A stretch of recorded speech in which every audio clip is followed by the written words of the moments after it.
Okay, so last time अपन ने lenses वाला part complete कर दिया था ना। मैंने कुछ क्वेश्चंस होमवर्क के लिए दिए थे तुम लोग को। कुछ डाउट है किसी क्वेश्चन में? ये वाला तो फॉर्मूला बेस्ड था, ये सबने कर लिया होगा। Yes sir. सर हाँ बताओ। सर वो एक कंसेप्ट में डाउट है, वो एक नोट था ना लिखे हुआ, उसमें डाउट है। कौन सा नोट? सर इसके पहले वाला जो लेंस के साइड में मिरर भी रखा था, वो वाला था। हाँ ये वाला सर। ये एग्जाम्पल? नहीं सर, एग्जाम्पल नहीं। ये वाला? हाँ ये वाले में वो डी अपॉन म्यू कैसा है वो नहीं समझा। अपन ने एपेरेंट डेप्थ जब पढ़ा था तब सीखा था ना कि कोई भी मीडियम में अगर अपन कोई डायमेंशन लेते तो उसको रिस्पेक्टिव रिफ्रैक्टिव इंडेक्स से डिवाइड कर देते। ये फॉर्मूला याद है तुम्हें? Apparent depth is mu observer into d1 upon mu one plus d2 upon mu two. इसी से अपन ने वो रिजल्ट लिखा। तो यहाँ पे भी ये जो डायमेंशन है d डैश, अगर वो म्यू मीडियम में लाई कर रहा है तो वो d डैश अपॉन म्यू बन जाएगा ना effectively. Yes sir. Okay sir हाँ बोलो। तो ये पैरेलल होना चाहिए ना सर, ये तो मतलब पैरेलल टू प्रिंसिपल एक्सिस होना चाहिए ना सर इधर सेकंड केस में। फोकल लेंथ निकालने के लिए ना, यस वो पैरेलल टू प्रिंसिपल एक्सिस होना चाहिए, करेक्ट। हाँ सर ये वो स्लांट लग रहा था प्रिंसिपल नहीं एक्सिस वो के। पैरेलल मान लो उसको। Okay sir. ठीक है, आज अपन प्रिज्म्स वाला पार्ट स्टार्ट करेंगे। पहले ही कुछ होमवर्क के क्वेश्चंस डिस्कस कर लेते। ये तो फॉर्मूला बेस्ड तुमने कर लिया होगा ना, इसके सॉल्यूशंस तुम्हें बाद में भेज दूंगा मैं, वो रिफर कर लेना। इनमें से कोई डाउट है किसी को? सर आंसर सर दिखाओ सर ताकि हम लोग वो वेरीफाई कर सकें। आंसर्स मैं भेज दूंगा तुम्हें, ये वीकेंड तक भेज दूंगा।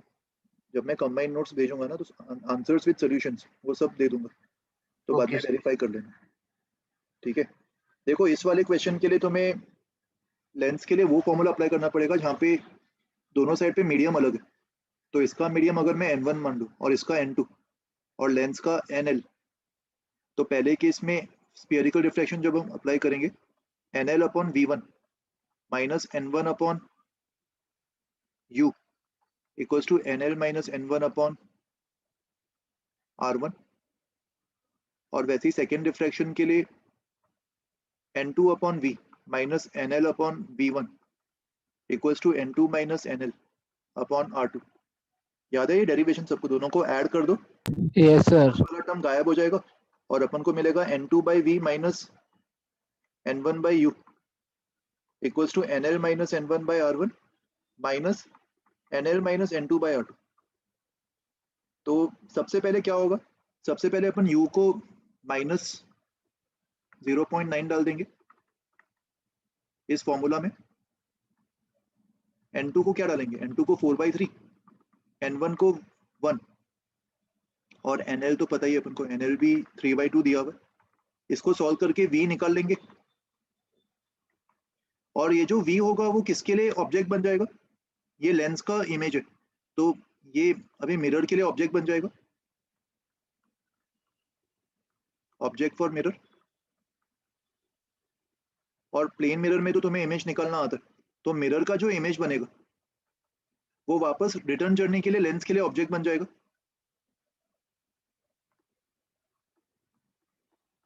तो तुम्हें एक बार लेंस फॉर्मूला, 2 बार लेंस फॉर्मूला अप्लाई करना है और एक बार प्लेन मिरर में इमेज निकालना है। तो ऐसा करते हुए तुम फाइनल इमेज प्लॉट कर लोगे। रिटर्न जर्नी में रिवर्स हो जाएगा। रिटर्न जर्नी में n2 क्या लोगे?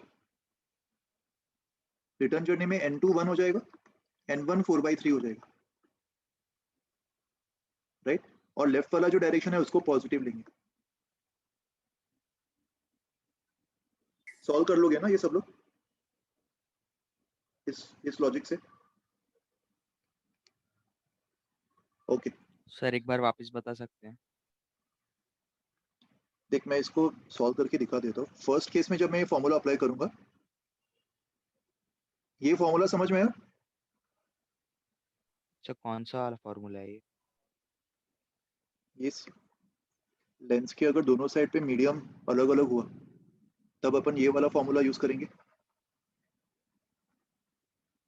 2 बार स्फेरिकल रिफ्रैक्शन अप्लाई करके ही मिल रहा है ना अपन को ये फॉर्मूला।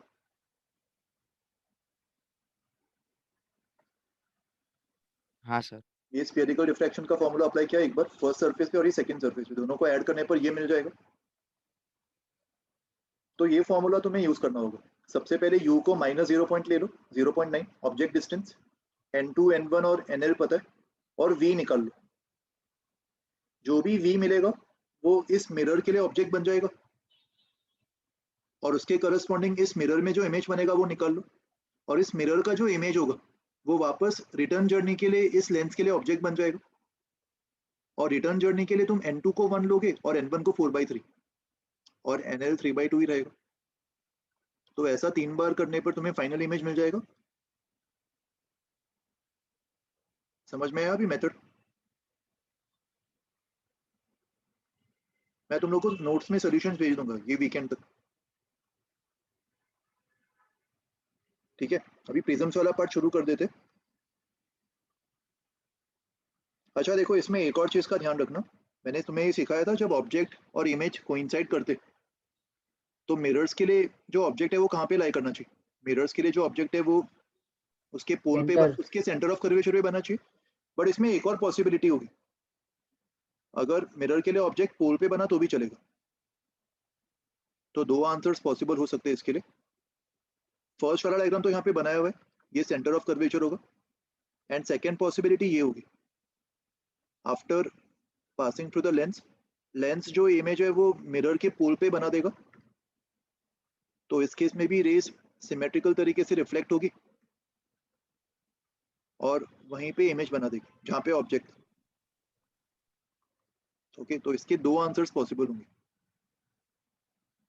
एक इस डायग्राम के लिए जहाँ पे मिरर के लिए ऑब्जेक्ट सेंटर ऑफ कर्वेचर पे, और एक इस वाले केस के लिए यहाँ पे लेंस से जो इमेज है उसको मिरर के पोल पे बनवा दो, तब भी रिफ्लेक्शन के बाद रेज जो है वो इमेज को ऑब्जेक्ट पे ही बना देगी।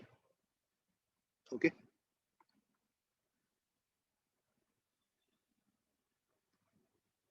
मुझे बताओ क्या इस वाले केस में सेकेंड पॉसिबिलिटी है, क्या कॉन्केव लेंस ऑब्जेक्ट का इमेज मिरर के पोल पे बना पाएगा? कॉन्केव लेंस तो हमेशा वर्चुअल इमेज बनाएगा ना, जो कि पीछे बनेगा। तो सेकेंड पॉसिबिलिटी यहाँ पे पॉसिबल ही नहीं होगा, पोल पे इमेज बन ही नहीं पाएगा। तो यहाँ पे खाली फर्स्ट केस पॉसिबल होगा, कॉन्केव लेंस का जो इमेज है उसको मिरर के सेंटर ऑफ कर्वेचर पे बनवा दो, तभी रेज सेम तरीके से रिफ्लेक्ट होकर अपने पाथ को रिट्रेस कर जाएगी। Okay sir. यस बोलो। सर इसके पहले वाला समझा नहीं सर, 2 पॉसिबिलिटीज कैसे आएंगे? ये सेकेंड पॉसिबिलिटी है, देख फर्स्ट तो समझ में आ गया ना। Yes sir. सेकेंड पॉसिबिलिटी होगा जब रेज मिरर के पोल पे टकराए, मतलब ये जो कॉन्वेक्स लेंस है ना, कॉन्वेक्स लेंस अगर अपना इमेज इस पोल पे बना देगा, तो तुझे ये डायग्राम समझ में आ रहा है? हाँ यस सर। रेज ऐसे जाएगा और जब वो मिरर के पोल पे टकराएगा तो यहाँ पे प्रिंसिपल एक्सिस ही इसका नॉर्मल बन जाएगा।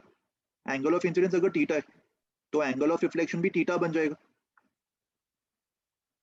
तो नीचे की तरफ से रेज सेम तरीके से अपने पाथ को रिट्रेस कर रही है ना, ऊपर से करने के बजाय वो नीचे से कर रही, तो यहाँ पे भी वो इमेज को ऑब्जेक्ट भी बना देगा। समझा अभी? Yes sir, thank you sir. Okay sir. हाँ बोलो। Hello sir. Sir first case इसमें सेंटर ऑफ कर्वेचर पे इमेज फॉर्म होगा तो वो रिट्रेस कैसे करेगा? मतलब इमेज है ना वो, मिरर से नॉर्मली टकराएगा ना रे, ये इमेज लेंस के लिए, मगर मिरर के लिए तो ऑब्जेक्ट है ना, ऑब्जेक्ट फॉर मिरर। और मिरर के लिए अगर ऑब्जेक्ट उसके सेंटर ऑफ कर्वेचर पे लाई कर रहा है तो वापस अपने पाथ को रिट्रेस कर जाएगा, वो नॉर्मली स्ट्राइक कर रहा होगा ना मिरर को। तो सर मतलब इसमें वो कॉन्वेक्स मिरर का इमेज भी ऑब्जेक्ट पे बनेगा? करेक्ट, कॉन्वेक्स मिरर का इमेज नहीं, कॉन्वेक्स मिरर का इमेज ऑब्जेक्ट में बनेगा वो कंपलसरी नहीं है। कॉन्वेक्स मिरर का इमेज तो सेंटर ऑफ कर्वेचर पे ही बनेगा ना, अगर ऑब्जेक्ट सेंटर ऑफ कर्वेचर पे मिरर के तो उसका इमेज भी तो सेंटर ऑफ कर्वेचर पे ही होता है। देख एक सिंपल सा लॉजिक है, मिरर्स अगर तुझे कहीं पे भी दिया हुआ है तो रेज अपने पाथ को रिट्रेस तभी कर पाएगा ना जब रेज मिरर को नॉर्मली हिट करेगा। कैसा भी मिरर होने दे, अगर रेज मिरर को नॉर्मली हिट कर रहा है तो वो वापस रिफ्लेक्ट हो जाएगा सेम डायरेक्शन में और अपने पाथ को रिट्रेस कर पाएगा। ये डायग्राम से समझ पा रहा है? Yes sir. और रेज मिरर को नॉर्मली कब हिट करेगी? जब वो सेंटर ऑफ कर्वेचर से पास होती हुई दिखाई दे। ओके सर तो कॉन्वेक्स लेंस का इमेज सेंटर ऑफ कर्वेचर पे है ना? करेक्ट, कॉन्वेक्स लेंस का इमेज सेंटर ऑफ कर्वेचर पे। कॉन्वेक्स लेंस का जो इमेज है वो कॉन्वेक्स मिरर के सेंटर ऑफ कर्वेचर पे बन रहा है। ओके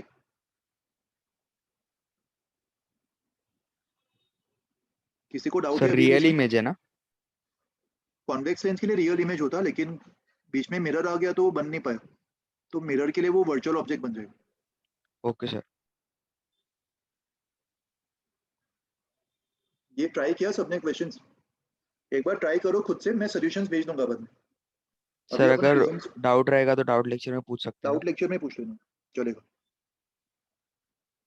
ओके चलो अभी प्रिज्म्स वाला पार्ट स्टार्ट कर देते।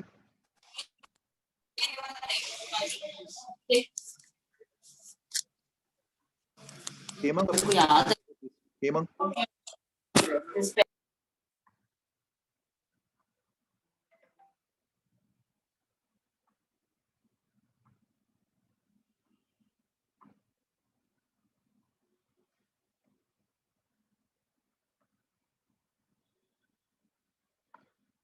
देखो अभी टॉपिक वाइज टेस्ट से पहले मैंने जितने भी तुम्हें रिवीजन क्वेश्चंस भेजे और प्रिज्म्स पे मेरा एक और भेजना बाकी है। प्रिज्म्स होने के बाद उस पर भी मैं एक और रिवीजन सेट 6 भेज दूंगा और साथ में क्विजेस भी भेजने वाला हूँ मैं और 2-3। तो टारगेट रखो कि तुम टॉपिक वाइज टेस्ट से पहले ये सारे रिवीजन सेट्स और क्विजेस अच्छे से कर लो। सर बुकलेट उसके सर सॉल्यूशन सेंड करो ना। अपन ये संडे को जो अपना डाउट लेक्चर है ना उसमें डिस्कस करेंगे, उसमें ओके सर। रिवीजन सेट 3 और 4 डिस्कस करेंगे। 5 मैंने ओके अभी भेजा है तो 5 के लिए और टाइम ले लो थोड़ा सा, वो कमिंग वीक में अपन डिस्कस कर लेंगे टॉपिक वाइज टेस्ट से पहले, टीडब्ल्यूटी से पहले। और बुकलेट जो है वो तुम लोग टीडब्ल्यूटी के बाद अटेम्प्ट करना शुरू कर सकते हो बिफोर एमटी। सब कुछ एक साथ नहीं होगा तो इसीलिए मैं तुमसे ये सजेस्ट कर रहा हूँ कि टीडब्ल्यूटी से पहले रिवीजन सेट और क्विजेस खत्म कर दो, उतना भी काफी होगा। ठीक है हेलो सर। हाँ बोलो। सर वो मुझे पूछना था कि वो आप रिवीजन सेट भेजते हो उसका लेवल का रहता है, मतलब मेंस का रहता है कि एडवांस का? क्योंकि सर बहुत टाइम लेता है कभी कभी वो क्वेश्चंस। कोई बात नहीं यार, मैंने तुम्हें कहा था ना रिवीजन सेट में टाइम लग रहा है तो कोई बात नहीं, उसका पर्पस खाली इतना है कि तुम्हें कॉन्सेप्ट समझ में आ जाए और क्वेश्चंस को कैसे अप्लाई करना है वो तुम्हें समझ में आ जाए। अगर मान लो क्वेश्चंस कुछ भी नहीं बन रहे तो भी इट्स ओके, तुम एटलीस्ट सोल्यूशन देके उसको समझो। नहीं सर, मतलब 10-15 मिनट लगते, कभी कभी 10 से 15 मिनट। कोई बात नहीं, मैंने कहा था तुमसे टाइम का कोई वैल्यू नहीं है। रिवीजन सेट में तुम फर्स्ट टाइम वैसे टाइप के क्वेश्चंस अटेम्प्ट कर रहे हो उस कॉन्सेप्ट पे, तो कितना भी टाइम लग रहा है लगने दो, बस तुम्हारा टारगेट होना चाहिए कि तुम सारे क्वेश्चंस को eight the end of the day solve कर लो। जितना भी टाइम लगता है लगने दो, बट ठीक है सारे सर। क्वेश्चन समझ के तुम्हें सॉल्व करने आने चाहिए। अगर वो हो रहा है तो तुम्हारा पर्पस सॉल्व हो गया। रिवीजन सेट का यही पर्पस था। बाद में क्विजेज में जब मैं क्विजेज भेजता हूँ तो उसमें तुम टाइम लिमिट लगा के सॉल्व कर सकते हो, तो उसमें तुम्हारा स्पीड भी टेस्ट हो जाएगा। ठीक है। Yes sir. और इनकेस क्वेश्चंस नहीं बन रहे तो भी टेंशन मत लो, मुझे डाउट लेक्चर में पूछ लो। अपन सारे रिवीजन क्वेश्चंस डिस्कस करने वाले, सबके सॉल्यूशंस मैं तुम लोग को भेज दूंगा। ओके और कोई क्वेरीज है किसी को भी? स्टैंडर्ड बुक जो है वो तुम HC Verma DC Pandey refer कर सकते हो, मगर वो भी करने की जरूरत नहीं क्योंकि उनमें से सारे अच्छे अच्छे क्वेश्चंस मैं रिवीजन सेट और क्विजेज में इंक्लूड कर रहा हूँ। उससे भी और उसके अलावा और भी 2-3 बुक्स है मेरे पास, मैं उससे भी सारे क्वेश्चंस पिकअप करके तुम्हें भेज रहा हूँ, तो तुम्हें अलग से बुक्स रिफर करने की जरूरत नहीं है। अगर ये सारे क्वेश्चंस कर लोगे तो भी बहुत है। ठीक है। और सर ओके चलो, बुकलेट भी करनी है ना सर? बुकलेट भी चालू कर सकते हो, लेकिन अगर तुम्हें लोड ज्यादा लग रहा है तो फिर टीडब्ल्यूटी के बाद कर लो। पहले रिवीजन सेट और क्विजेस कर लो, उसके बाद तुम बुकलेट कर सकते हो। Okay sir. ओके देखो अभी प्रिज्म्स के बारे में डिस्कशन स्टार्ट कर देते हैं। प्रिज्म्स क्या होता है, ये फर्स्ट डायग्राम देखो। मान लो एक ऐसा ट्रायंगुलर फेस है जिसके 2 रिफ्लेक्टिंग सरफेस है। ये फर्स्ट सरफेस पे रिफ्लेक्शन होगा और ये सेकंड सरफेस पे रिफ्लेक्शन होगा। ये ओरिजिनल इंसिडेंट रे है। सो प्रिज्म्स का मतलब क्या होता है, what is the definition of prism? Prism is basically a transparent medium such that the refraction takes place at two surfaces which are not parallel to each other. कोई भी दो surface पे अगर रिफ्रैक्शन हो रहा हो जो एक दूसरे के पैरेलल नहीं है, बस इतना ही कंडीशन, तो उसको अपन प्रिज्म की तरह मान सकते हैं। ओके, अगर मान लो दो सरफेसेस पैरेलल है, मान लो अगर ऐसे रिफ्रैक्शन हो रहा हो, ये फर्स्ट सरफेस और ये सेकेंड सरफेस पे रिफ्रैक्शन हो रहा है, तो यहाँ पे अपन प्रिज्म्स वाला कॉन्सेप्ट लगाएंगे या स्लैब्स वाला? अगर दो रिफ्रैक्टिंग सरफेसेस पैरेलल है तो अपन ने स्लैब्स वाले कॉन्सेप्ट में सीखा था ना, ये स्लैब शिफ्ट वगैरह, तो यहाँ पे स्लैब्स का कॉन्सेप्ट लगाएंगे। थर्ड केस देखो, अगर मान लो ये इंसिडेंट रे है,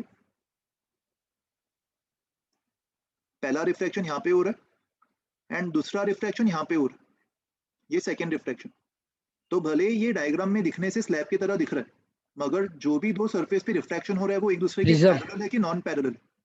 दे आर नॉन पैरेलल, राइट? तो यहाँ पे कौन सा कॉन्सेप्ट लगेगा, स्लैब वाला या प्रिज्म वाला? प्रिज्म यहाँ पे प्रिज्म कॉन्सेप्ट लगेगा। ओके, तो प्रिज्म्स के बारे में आज अपन पढ़ने वाले। प्रिज्म्स का मतलब समझ में आ गया सबको? और यहाँ पे एक और टर्म अपन डिफाइन करेंगे जिसको अपन बोलते हैं angle of prism, denoted by the symbol A. जिस भी दो सरफेस पे रिफ्रैक्शन हो रहा हो,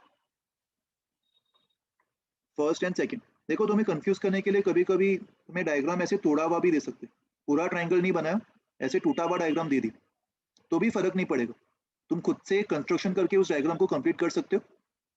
और जिस भी दो सरफेस पे रिफ्रैक्शन हो रहा हो उसके बीच का जो एंगल होता है उसको अपन बोलते हैं angle of prism. The angle between the plane of incidence and the plane of emergence is called as the angle of prism or refracting angle. Okay, Sure, yes, sure. So मेरी voice तो break नहीं हो रही है ना? नहीं हो रही, बताओ। हाँ सर, मैं पूछ रहा हूँ कि सर वो आपकी वॉइस ब्रेक हुई इसलिए मैं सुन नहीं पाया। आपने प्रिज्म कॉन्सेप्ट क्या बोला, मतलब क्या होता है प्रिज्म कॉन्सेप्ट, कुछ बोला है आपने? प्रिज्म्स मतलब दो बार रिफ्रैक्शन हो रहा हो, दो ऐसे सरफेस हाँ पे सही। दूसरे के पैरेलल नहीं, दो नॉन पैरेलल सरफेस पे रिफ्रैक्शन हो रहा हो तो उसको अपन प्रिज्म बोलेंगे। बस इतना ही बोला मैंने। प्रिज्म का मतलब क्या होता है वो तुम्हें समझ में आ गया अभी?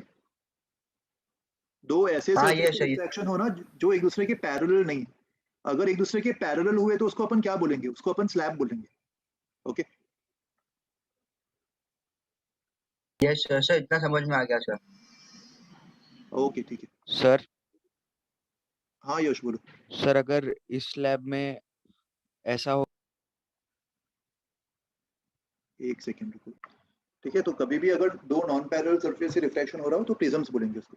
और प्रिज्म एंगल मतलब, एंगल ऑफ प्रिज्म मतलब जिसको अपन ए सिंबल से डिनोट कर रहे, उन दोनों सरफेस के बीच का एंगल। अभी प्रिज्म्स में कुछ इंपॉर्टेंट इक्वेशंस हमें लिखने आनी चाहिए। हमें ऑलरेडी पता है कि रिफ्रैक्शन के लिए अपन सबसे इंपॉर्टेंट इक्वेशन क्या अप्लाई करते हैं, स्नेल्स लॉ। तो यहाँ पे दो बार रिफ्रैक्शन हो रहा है, एक ये वाले सरफेस पे और एक ये वाले सरफेस पे, तो अपन दो बार स्नेल्स लॉ अप्लाई कर सकते हैं। फर्स्ट सरफेस पे स्नेल्स लॉ अप्लाई करेंगे तो क्या मिलेगा, 1 into sine I1 equals to mu into sine R1। Angle of incidence को मैं I1 मान रहा हूँ और पहला जो रिफ्रैक्शन हो रहा है उसके एंगल को अपन R1 मान रहे हैं। एंड सेकेंड सरफेस पे जो एंगल ऑफ इंसिडेंस है अंदर वाला, उसको अपन R2 मान रहे हैं। और जो एंगल ऑफ इमर्जेंस है, इमर्जेंस मतलब ये वाला रे जो फाइनली बाहर निकल रहा है, इसको अपन इमर्जेंट रे बोलते हैं। तो उसका एंगल जो नॉर्मल के साथ होगा उसको अपन एंगल ऑफ इमर्जेंस बोलते हैं, जिसको मैं I2 मान रहा हूँ। तो यहाँ पे स्नेल्स लॉ अप्लाई करने पर क्या मिलेगा, mu into sine R2 equals to 1 into sine I2। ठीक है, ये दो इक्वेशन स्नेल्स लॉ से आ जाएंगे।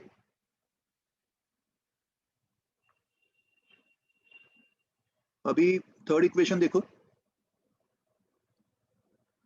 थर्ड इक्वेशन के लिए ये वाला ट्राइंगल कंसिडर करो। ये ट्राइंगल को मैं ग्रीन में हैच कर रहा हूं, इस वाले ट्राइंगल को ऑब्जर्व करो और देखो कि इसके सारे एंगल्स क्या होंगे। इसको मैं थोड़ा जूम इन करके तुम्हें बता देता। जो सबसे ऊपर वाला एंगल होगा उसको अपन ने क्या नाम दिया था, A, angle of prism. Angle of prism, angle of prism, correct. और ये वाला जो एंगल होगा इसको अपन 90 माइनस R1 लिख सकते। Yes sir. एंड वैसे ही जो ये वाला एंगल होगा 90 minus R2. 90 minus R2 and sum of the angles जो है वो क्या होना चाहिए 180. That means 90 minus R1 plus 90 minus R2 plus A, इन तीनों का एडिशन 180 होना चाहिए. तो 90 प्लस 90 और 180 कैंसिल हो जाएंगे. R1 R2 को इक्वेशन के राइट साइड में लेके चले जाओ तो A equals to R1 plus R2 मिल जाएगा अपन को. तो प्रिज्म थियरी में ये भी एक इंपॉर्टेंट इक्वेशन है. दो बार रिफ्रैक्शन जब हो रहा होता है तो अंदर वाले जो दो एंगल्स है R1 R2 उनका जो एडिशन है वो एंगल ऑफ प्रिज्म A के इक्वल होगा. ये बात समझ में आ गई सबको. एंड फाइनली फोर्थ इक्वेशन में अपन नेट डिविएशन कैलकुलेट कर रहे हैं. नेट डिविएशन मतलब ये जो ओरिजिनल इंसिडेंट रे और ये जो इमर्जेंट रे इनके बीच का एंगल. और नेट डिविएशन निकालने के लिए कितने डिविएशंस को ऐड करना होगा, कितने बार डिविएशन हो रहा है, 2 बार. 2. तो एक बार फर्स्ट सरफेस पे रिफ्रैक्शन हो रहा होगा. सबको रिफ्रैक्शन के लिए डिविएशन का फॉर्मूला याद है? I minus R. I minus R. तो फर्स्ट केस में रे ऐसे जा रही थी और रिफ्रैक्शन के बाद रे ऐसे जा रही. तो जो डिविएशन होगा पहला वो ये डेल्टा 1 होगा. एंड सेकेंड सरफेस पे जो रे है वो ओरिजिनली ऐसे जा रही थी और अभी इमर्जेंट के अलोंग जा रही. तो सेकेंड डिविएशन ये होगा डेल्टा 2. तो जो नेट डिविएशन है डेल नेट उसको मैं डेल्टा 1 प्लस डेल्टा 2 बोल सकता हूँ. Delta 1 minus R1. ये किसका माइक ऑन है यार, माइक ऑफ कर दो please. Delta 1 will be I1 minus R1 और सेंस कैसा होगा दोनों डिविएशंस का क्लॉकवाइज. तो दोनों को अपन ऐड कर सकते हैं. एंड डेल्टा 2 को अपन I2 माइनस R2 लिख सकते हैं. सब लोग डायग्राम से ये ऑब्जर्व कर पा रहे हो? तो यहाँ से जो नेट डिविएशन है वो कितना बन जाएगा I1 minus R1. Net deviation को मैं बीटा नाम दे रहा हूँ. तो I1 minus R1 plus I2 minus R2.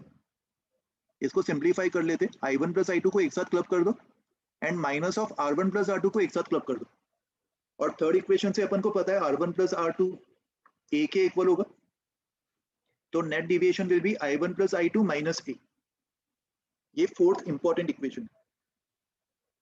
Okay, सो प्रिज्म्स में ये 4 बेसिक इक्वेशन तुम्हें अप्लाई करने आनी चाहिए. इसको याद रखना.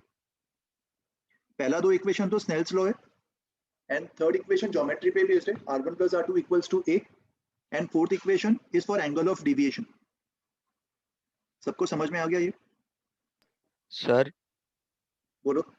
सर वो केस नहीं हो सकता जिसमें प्रिज्म रेरर मीडियम है और उसके बाहर वाला डेंसर मीडियम हो, तो फिर तो क्लॉकवाइज होगा ना डेविएशन. हाँ, फिर अकॉर्डिंगली जो अपन म्यू एंटी क्लॉकवाइज. करेक्ट, वो भी हो सकता है. वो तुम्हें फिर चेक करना होगा. यहाँ पे अपन जो म्यू को 1 ले रहे उस केस में वो बाहर वाले मीडियम का म्यू हो जाएगा. ठीक है. ओके और अगर डिविएशन का सेंस ऑपोजिट आ रहा है तो फिर अपन को साइन भी चेंज करना होगा. बट 90% ऑफ द टाइम्स ऐसे ही होगा. 90% of the times prism air में दिया रहेगा और उस केस में अपन ये थियरी अप्लाई कर सकते हैं. इस केस में डिविएशंस दोनों सेम सेंस में हो रहा है ना, क्लॉकवाइज सेंस. हाँ सर समझ गया. लेकिन तो सही बोल रहा है कि अगर मीडियम को मैंने चेंज कर दिया तो हो सकता है कि एक डिविएशन क्लॉकवाइज सेंस में हो और एक एंटी क्लॉकवाइज. तो उस केस में अपन सबट्रैक्ट कर देंगे. In that case you can't directly apply the formula. ठीक है. Yes sir. ओके, आगे बढ़े. ये समझ में आ गया सबको? ओके, देखो अभी इसी में कुछ और कैलकुलेशन अपन कर सकते हैं. अपन ने जो नेट डिविएशन निकाला है बीटा, या फिर इसको मैं डेल नेट बोल देता हूँ. डेल नेट जो है वो I1 plus I2 minus A के इक्वल आ रहा है. I1 मतलब फर्स्ट सरफेस पे original incident angle and I2 मतलब जो फाइनल रे बाहर निकल रही उसका एंगल ऑफ इमर्जेंस. तो ये डेल नेट 2 वेरिएबल्स पे डिपेंड कर रहा है, I1 और I2. A तो कांस्टेंट रहेगा प्रिज्म का एंगल.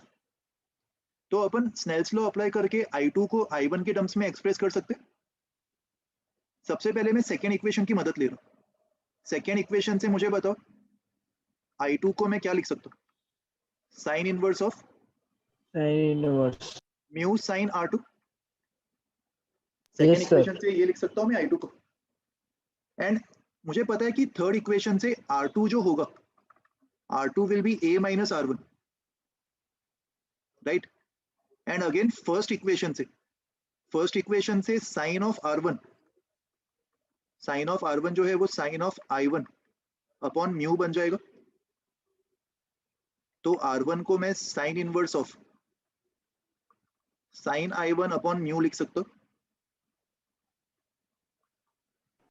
खाली इक्वेशंस को मैनिपुलेट कर रहे हैं। Everyone is with me till here? Yes. Yes yes sir. तो अभी देखो अपन क्या करने वाले, ये R1 की वैल्यू इसमें डाल दो, तो R2 बन जाएगा A माइनस ये R1। बताओ, कुछ पूछना है शुभम? हाँ यस सर, मुझे सेकंड वाला इक्वेशन कैसा है वो समझाओ ना वापस प्लीज। देख सेकेंड इक्वेशन, ये वाला रेफरेंस देख। अगर sign of I2 mu sine R2 के इक्वल है, तो I2 को sine inverse of mu sine R2 लिख सकता हूं मैं। समझा अभी? हाँ yes yes yes sir. Okay, तो देख अभी जो सेकेंड इक्वेशन है उसको मैं क्या लिखने वाला हूँ, I2 equals to sine inverse of mu sine R2 and R2 is A minus R1 and R1 is sin inverse of sin I1 upon mu. ये I2 हो जाएगा। और देखो अपन ने फाइनली I2 को I1 के टर्म्स में एक्सप्रेस कर दिया, और इस I2 को जब मैं ओरिजिनल इक्वेशन में डालूंगा तो तुम देख पा रहे हो डेल नेट खाली I1 पे डिपेंड करेगा। डेल नेट जो है वो I1 plus I2 minus A, I2 की ये वैल्यू अपन यहाँ पे डाल देंगे। बट ये इक्वेशन कैसा है, बहुत ही सिंपल है कि बहुत ही कॉम्प्लेक्स है? क्या इसका ग्राफ तुम खुद से प्लॉट कर पाओगे कभी भी? Complex. It's a very complex equation, तुम खुद से ग्राफ प्लॉट करने का सोच भी नहीं सकते। बट फिर भी हमारे पास काफी सारे सॉफ्टवेयर्स होते हैं, ग्राफ प्लॉटिंग सॉफ्टवेयर्स। उसमें अगर मैं ये इक्वेशन टाइप करूं तो वो अपने आप अपन को ग्राफ प्लॉट करके दे देगा। And it is observe that the graph comes out to be of this shape. ठीक है, ये अपन खुद से प्लॉट नहीं कर पाएंगे, मगर ये शेप क्यों आ रहा है उसका लॉजिक या फिर उसका प्रूफ क्या होगा, आइदर एक्सपेरिमेंटली अपन इसको प्लॉट करेंगे या फिर ये जो बहुत ही गंदा सा कॉम्प्लेक्स इक्वेशन आ रहा है, del equals to I1 plus I2 again in terms of I1 minus A, इसको यूज करके मैं variation of del with I1 इसको प्लॉट कर सकता हूँ। सर यस सर वो इक्वेशंस आप बता सकते हैं कैसे आया सर? ये सारे स्टेप्स फॉलो करो ना। ये इक्वेशन तुम्हें रटने की जरूरत नहीं, मेमोराइज सर नहीं ये करना। नहीं, वो स्टार्ट के 2-3 इक्वेशन जो है। ये वाला इक्वेशन स्नेल्स लॉ से आया। तुम अभी ज्वाइन किए क्या? नहीं सर, वॉइस क्रैक हो गया था तो फिर डिस्कनेक्ट करके ज्वाइन किया। ये स्नेल्स लॉ से आया, और थर्ड इक्वेशन ज्योमेट्री अप्लाई करके आ गया। मैंने जो ग्रीन में ट्राइंगल मार्क किया हुआ है ना, उस ट्राइंगल में सम ऑफ द एंगल्स को 180 कर दो, उससे थर्ड इक्वेशन आ जाएगा। एंड फोर्थ इक्वेशन जो है वो एंगल ऑफ डिविएशन का फॉर्मूला अप्लाई कर दो रिफ्रैक्शन में, उससे आ जाएगा। ठीक है? Hello sir. यस सर हमने उधर R1 की वैल्यू निकाली जिसको आपने वो बॉक्स में डाला, लेकिन फिर आपने ऊपर सब्स्टिट्यूट किया वो तो R2 में किया ना? हाँ, लेकिन R1 की जगह पे क्या ना, R2 is A minus R1, तो R1 की जगह पे मैं ये लिख सकता हूँ ना। हाँ सर, नहीं वो मुझे समझा। आपने R1 की हमको जो वैल्यू मिली जिसको आपने स्क्वायर में डाला, तो सेकंड इक्वेशन में आपने R2 के जगह सब्स्टिट्यूट किया, फिर सबसे नीचे की इक्वेशन मिली। कुछ मिस्टेक की है क्या मैंने? R2 की जगह पे कर दिया क्या? हाँ एक मिनट रुक। I2 इक्वल्स टू, देख सेकेंड इक्वेशन से I2 जो है वो sign inverse of mu sine R2 है ना। R2 की जगह पे नहीं किया, देख R2 को मैंने A माइनस R1 लिखा हुआ है, सही तो लिखा है? हाँ हाँ A हाँ सर, माइनस R1 है ना, तो R1 की जगह पे किया मैंने इधर। यस सर, बराबर। ठीक है, देखो तुम्हें ये सब कॉम्प्लिकेशंस में पढ़ने की जरूरत नहीं है, मैं ये सब तुम्हें खाली इतना बता रहा हूँ ताकि तुम्हें पता चले कि ये ग्राफ अपन रैंडमली नहीं बना रहे। अगर कोई तुमसे पूछे कि ये ग्राफ कहाँ से आया, तो उसका लॉजिक तुम्हें पता होना चाहिए ना। The logic is just input this equation in any software, graph plotting software, तो तुम्हें खुद से वो ग्राफ प्लॉट करके दे देगा। ये ग्राफ किसके बीच में अपन प्लॉट कर रहे हैं? Angle of deviation versus angle of incidence. Shubham कुछ पूछना है तुम्हें? सर तो इधर sir go to previous page ना। क्या बोल रहे हो? हाँ प्लीज श्योर बोलो. traders have to remember this second wala equation or the final result. You just need to remember the 4 equations जो मैंने तुम्हें पहले बताई थी. उसके आगे मैंने जो लिख के तुम्हें बताया वो तुम्हें मेमोराइज करने की जरूरत नहीं है. तुम्हें स्टेप्स तो Okay, समझ sir. में आ रहे हैं ना? क्या आपने कोई हाँ, भी yes. कॉम्प्लिकेटेड स्टेप यूज किया इसमें? भले इक्वेशन बहुत ही नहीं. कॉम्प्लिकेटेड आ रहा है, but we are just applying हाँ. Snell's law and writing sine of angle को अपन एंगल को साइन इनवर्स की फॉर्म में लिख रहे हैं. ये तो सबको पता Yes, है ना. sir. अगर साइन थीटा एक्स के इक्वल है तो थीटा को मैं साइन इनवर्स ऑफ एक्स लिख सकता हूँ. बस इसी कॉन्सेप्ट को मैं यूज कर रहा हूँ. Okay, sir. ठीक है. Thank you, sir. Okay so no need to memorise this. Just ये 4 इक्वेशंस याद रखो. और देखो ये ग्राफ से अपन क्या चीजें ऑब्जर्व कर सकते हैं. सर हाँ बोलो भाई. आपने इसके पहले जो मतलब वो जो इक्वेशन डिराइव किया था उसका लेकिन यूज ज्यादा जगह पे आता है ना? कौन सा इक्वेशन? ये साइन इनवर्स वाला सर. हाँ उसका क्या? उसका यूज बार बार आता है ना सम्स में? आ सकता है. यस वो तुम्हें पता होना चाहिए. Okay sir. देखो इस ग्राफ से एक चीज अपन ऑब्जर्व कर पा रहे हैं कि अगर तुम एंगल ऑफ इंसिडेंस को बढ़ाओगे तो पहले तो एंगल ऑफ डिविएशन कम हो रहा है. ये वाले रीजन में एंगल ऑफ डिविएशन कम हो रहा है और उसके बाद वो एक मिनिमम वैल्यू अचीव करेगा और उसके बाद एंगल ऑफ डिविएशन बढ़ते जाएगा. राइट ये अपन ग्राफ से देख पा रहे. और ग्राफ से एक और चीज अपन देख पा रहे, अगर मैं कोई भी एक एंगल ऑफ डिविएशन की वैल्यू ले लूं, लेट्स से डेल, तो इसके करस्पॉन्डिंग कितने एंगल ऑफ इंसिडेंस पॉसिबल है?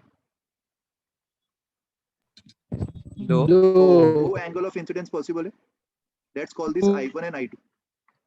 और प्रैक्टिकली इसको अपन समझने की कोशिश करते हैं कि ऐसे दो एंगल ऑफ इंसिडेंस के लिए सेम डिविएशन क्यों मिल पा रहा है. Let's try to understand this practically. यहाँ पे मैं प्रिज्म डायग्राम तुम्हें बना के दिखा देता. मान लो ये एक प्रिज्म है, एंगल ऑफ प्रिज्म ए,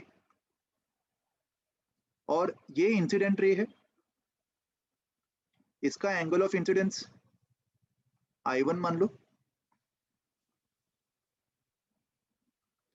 ये वाला एंगल R1 R2 और फाइनली ये रे बाहर निकल रही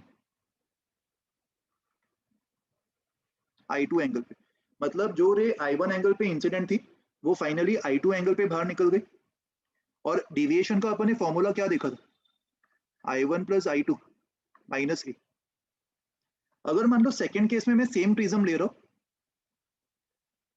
सेम प्रिज्म जिसका एंगल ऑफ प्रिज्म ए दिया हुआ है, बट अभी इंसिडेंट रे को मैं राइट से प्रोजेक्ट कर रहा हूं इस तरीके से, such that angle of incidence I2 हो गया. तो मुझे बताओ क्या लगता है इस केस में रे कैसे बिहेव करने वाला है? कौन सा पाथ फॉलो करने वाला है? Principle of Same path. Reversibility से अपन बोल सकते हैं सेम पाथ रिवर्स डायरेक्शन में वो फॉलो करेगा जो फर्स्ट केस में वो फॉलो कर रहा था. तो यहाँ पे प्रिंसिपल ऑफ रिवर्सिबिलिटी से रे अपने पाथ को रिट्रेस कर जाएगा and finally same angle I1 पे वो इमर्जेंट हो जाएगा.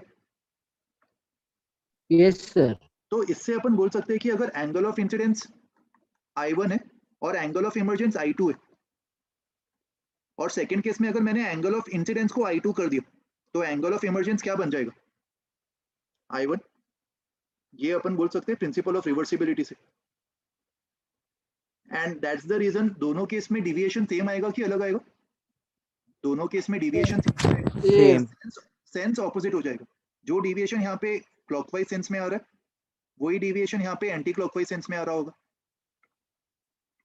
Right. So we can say that there are two angle of incidence possible for which we are getting the same deviation. अगर फर्स्ट केस में I1 angle of incidence के लिए कुछ particular deviation del आ रहा है, तो उसी I1 एंगल ऑफ इंसिडेंस के लिए चेक करो कि एंगल ऑफ इमर्जेंस क्या है, और उसी एंगल ऑफ इमर्जेंस को अगर अभी तुम एंगल ऑफ इंसिडेंस बना दोगे तो सेम डिविएशन डेल मिल जाएगा तुम्हें. और तुम इस फॉर्मूला से भी देख पा रहे हो, इस फॉर्मूला में भी अगर तुम I1 I2 को इंटरचेंज कर दोगे तो क्या डेल की वैल्यू चेंज होगी? Del will be same. समझा ये logic? Hello sir. Yes sir ये जो ग्राफ बना है ऊपर ग्रीन में जो आपने हाईलाइट किया है वो जो लास्ट पेज पे जो इक्वेशन थी कॉम्प्लेक्स इक्वेशन उससे बनाया है क्या? यस, उससे बना है। उसको प्लॉट करके अपन प्रूव कर सकते हैं कि ग्राफ ऐसा ही आएगा। और कोई तरीका या फिर एक्सपेरिमेंटली भी अपन वैल्यूज लेके प्लॉट करके ग्राफ बना सकते हैं। Okay sir. नेक्स्ट टाइम से तुम्हें याद रखना है कि ग्राफ का शेप लगभग ऐसा होगा। और ये जो ग्राफ है उसको पैराबोला बोलना गलत होगा। यहाँ पे पैराबोला लिखा हुआ है और technically it's not a parabola. Equation काफी कॉम्प्लेक्स आ रहा है, तो खाली दिखने में पैराबोला होगा मगर वो भी asymmetrical, it won't be symmetric. Okay okay, सबको समझ में आ गया? हर एक एंगल ऑफ डेविएशन के लिए दो एंगल ऑफ, ऐसा कौन सा एंगल ऑफ डेविएशन है जिसमें खाली एक एंगल ऑफ इंसिडेंस दिख रहा है तुम्हें ग्राफ में? बताओ। Del m. जब एंगल ऑफ डेविएशन मिनिमम हो जाएगा उस केस में तुम देख पा रहे हो एक ही एंगल ऑफ इंसिडेंस पॉसिबल, और ये एक ही पॉसिबल यस सर। उस केस में एंगल ऑफ इंसिडेंस और एंगल ऑफ इमर्जेंस सेम हो जाएगा। तो अगर I1 I2 सेम हो गए तो उस केस में अपन को खाली एक ही वैल्यू मिलेगा, only one angle of incidence, right? तो इसी लॉजिक से अपन ने ये चीज भी प्रूव कर दी कि अगर मुझे मिनिमम एंगल ऑफ डेविएशन चाहिए, मिनिमम एंगल ऑफ डेविएशन के लिए कंडीशन क्या होगा? Angle of emergence I1 and I2 should be same. Okay. Any doubt in this concept? Sir इसमें सेंस क्यों रिवर्स हो जाता है वो डेविएशन का जब हम एंगल चेंज कर देते हैं? वो अपन खाली उल्टे डायरेक्शन में जा रहे हैं इसीलिए, बट एक्चुअल में अगर मैं सेम डायरेक्शन में इंसिडेंट रे को इंसिडेंट करवा दूं तो सेंस क्लॉकवाइज ही रहेगा। सर डेविएशन का मैग्नीट्यूड सेम ही रहेगा ना? मैग्नीट्यूड सेम रहेगा सर, मतलब लेफ्ट साइड से I2 एंगल ऑफ इंसिडेंस रहेगा और I1 एंगल ऑफ इमर्जेंस रहेगा, तो जो डेविएशन रहेगा वो सेम ही रहेगा क्या? जो फर्स्ट केस में? यस, सेम मैग्नीट्यूड रहेगा डेविएशन। और सर डायरेक्शन रिवर्स? डायरेक्शन भी सेम ही रहेगा क्योंकि मैं एक्चुअल में तो रे को सेम डायरेक्शन में इंसिडेंट करवाऊंगा ना। Yes sir. तो खाली तुम्हें एक्सप्लेन करने के लिए मैं इसको ऑपोजिट डायरेक्शन से इंसिडेंट करवा रहा हूं, बट एक्चुअल में तो मैं इसको सेम डायरेक्शन से इंसिडेंट करवा दूंगा। तो अगर यहाँ पे मैं इसको I2 से इंसिडेंट करवाता हूँ, यस सर, तो रिफ्रैक्शन के बाद ये यहाँ पे I1 से निकल जाएगा। Yes sir. और डिविएशन इन दोनों केस में सेम आ जाएगा। इन दोनों केस में डिविएशन जो है वो I1 plus I2 minus A हो। Okay sir, thank you sir. Okay sir, जब I1 is equal to I2 है तो लीस्ट डेविएशन क्यों आ रहा है? ग्राफ से देख पा रहे हैं ना अपन? सर ग्राफ से तो समझा, लेकिन हाँ, तो ग्राफ से ही समझना है। सिर्फ अपन ग्राफ से ही समझ रहे हैं कि अगर I1 I2 सेम हो गया तो उस केस में एंगल ऑफ डेविएशन मिनिमम होगा। बाकी सारे केसेस के लिए एंगल ऑफ डेविएशन बढ़ते जा रहे हैं ना, ये तुम ग्राफ से देख पा रहे हो। Okay sir. ठीक है, तो कंडीशन फॉर लीस्ट डेविएशन अपन को समझ में आ गया अभी। I1 should be equals to I2. From the graph we can see that minimum deviation के लिए I1 I2 दोनों सेम होना चाहिए, और अगर I1 I2 दोनों सेम हो गए तो R1 R2 भी सेम हो जाएगा। मैं डायग्राम को यहाँ पे वापस रीड्रॉ कर देता हूँ।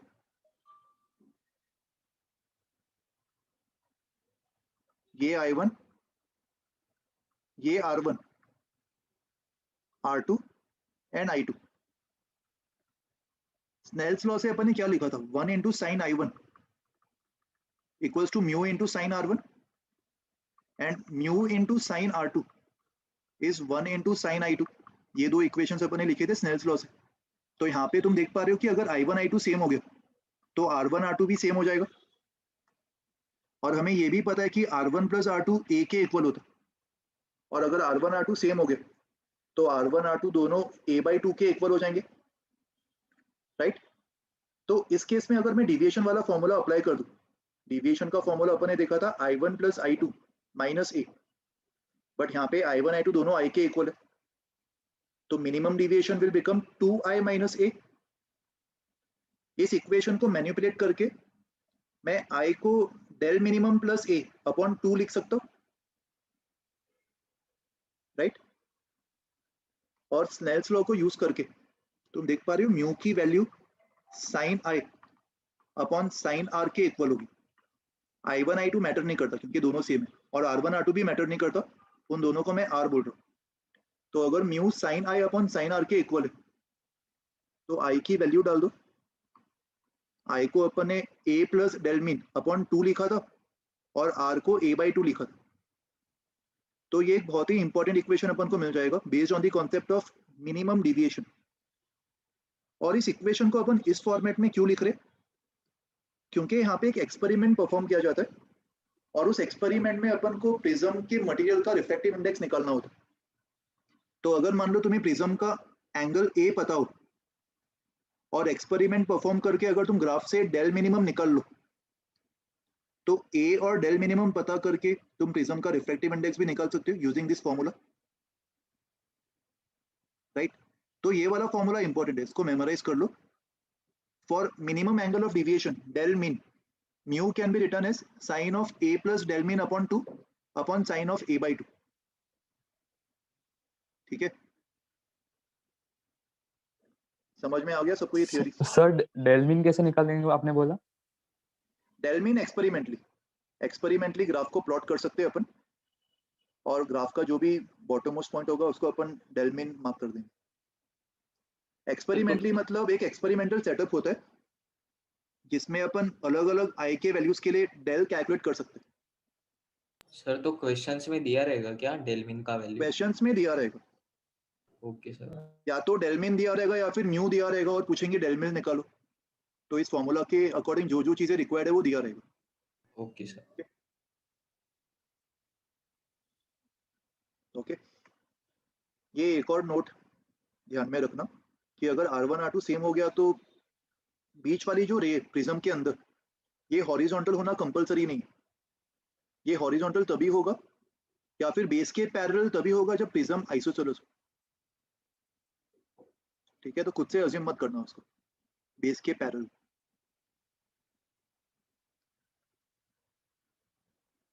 देखो अपन ने अभी मिनिमम डिविएशन वाला केस देख लिया। सर इंसिडेंट रे और एमर्जेंट रे पैरेलल रहेंगे ना फिर? नहीं, पैरेलल कहाँ है? पैरेलल होंगे तो फिर तो डिविएशन 0 हो जाएगा ना। ये इंसिडेंट रे है और ये इमर्जेंट रे है, ये पैरेलल थोड़ी है। बाद में एंगल इक्वल हो जाए दोनों का एंगल इक्वल हो जाएगा ना? कैसी बात कर रहे हैं यार, ये डिविएशन हो रहा है ना इधर, डेल इज नॉट 0। यहाँ पे इंसिडेंट रे अपन इसको मान रहे, ये इंसिडेंट रे है, ये सर ये फाइनल इमर्जेंट रे, समझ रहे? ये पैरेलल तो नहीं होंगे ना कभी भी, ऑल्दो ये इक्वल हो गए एंगल्स, मगर डिविएशन सेम सेंस में हो रहा है। यहाँ पे टुवर्ड्स द नॉर्मल बेंड करने पर क्लॉकवाइज डिविएशन हो रहा है और यहाँ पे away from the normal bend करने पर भी क्लॉकवाइज हो रहा है। अगर यहाँ पे एंटी क्लॉकवाइज हुआ होता तो सेम होता, समझ रहे? ये निकाल दो भाई रुचि को, यश रुचि को निकाल दो यार, इसको गाने सुधरे बहुत।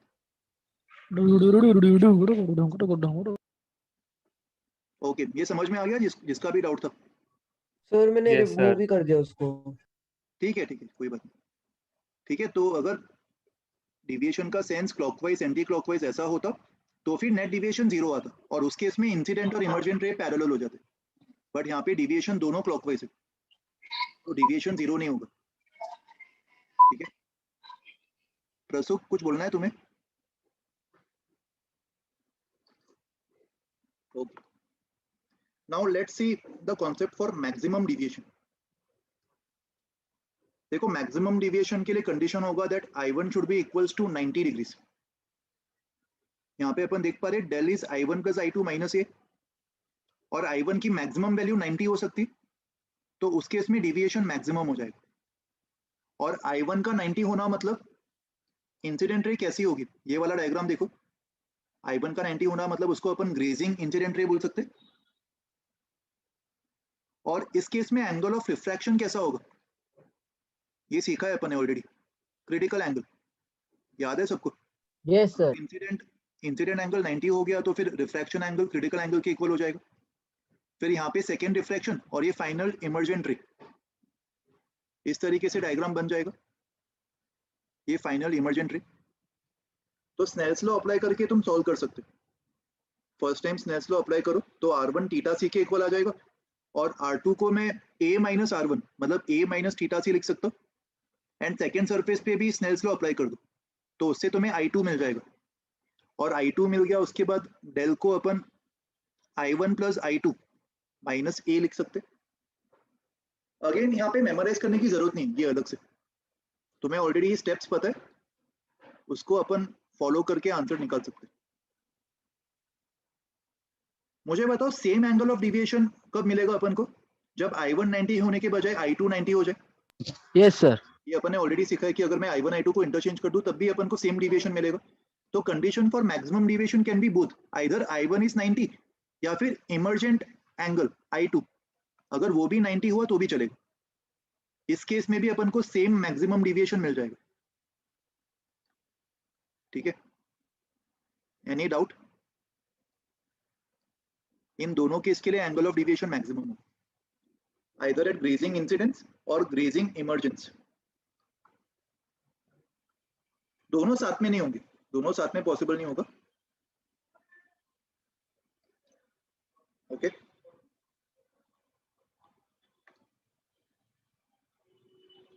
कुछ पूछना है किसी को तो पूछ लो।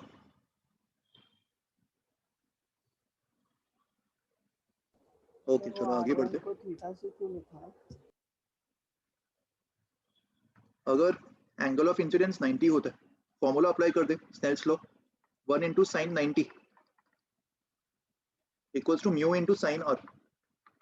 तो यहाँ से साइन R1 1 बाय म्यू के इक्वल आ जाएगा, मतलब R1 क्रिटिकल एंगल के इक्वल हो जाएगा। ओके,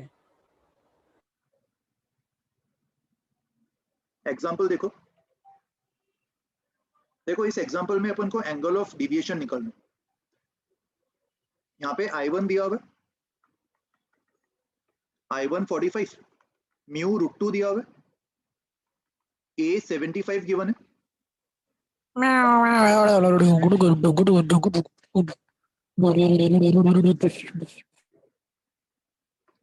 डेल नेट का फॉर्मूला अप्लाई कर दो, I1 plus I2 minus A। Okay, तो I2 निकालने के लिए क्या करेंगे? देखो I2 निकालने के लिए स्टेप्स क्या होगा? पहले I1 से R1 निकालो यूजिंग स्नेल्स लॉ, फिर R1 से R2 निकाल लो using this formula, R2 equals to A minus R1, और फिर I2 से वापस तुम I2 निकाल सकते हो again by using Snell's law. ये फ्लो चार्ट फॉलो करो, इससे तुम्हें I2 मिल जाएगा, and once you get I2 you can find angle of deviation, right? तो पहले सरफेस पे स्नेल्स लॉ अप्लाई करने पर क्या मिलेगा? 1 into sine of 45 equals to √2 into sine of R1। इसको सॉल्व करने पर बताओ R1 कितना आएगा? साइन ऑफ R1 1/2 हो जाएगा, तो R1 विल बी 30 डिग्रीज। तो R2 कितना होगा? 75 माइनस 30 45, एंड सेकेंड सरफेस पे वापस स्नेल्स लॉ लगा दो, √2 into sine R2 equals to 1 into sine I2। तो यहाँ से I2 90 डिग्रीज आ रहा है।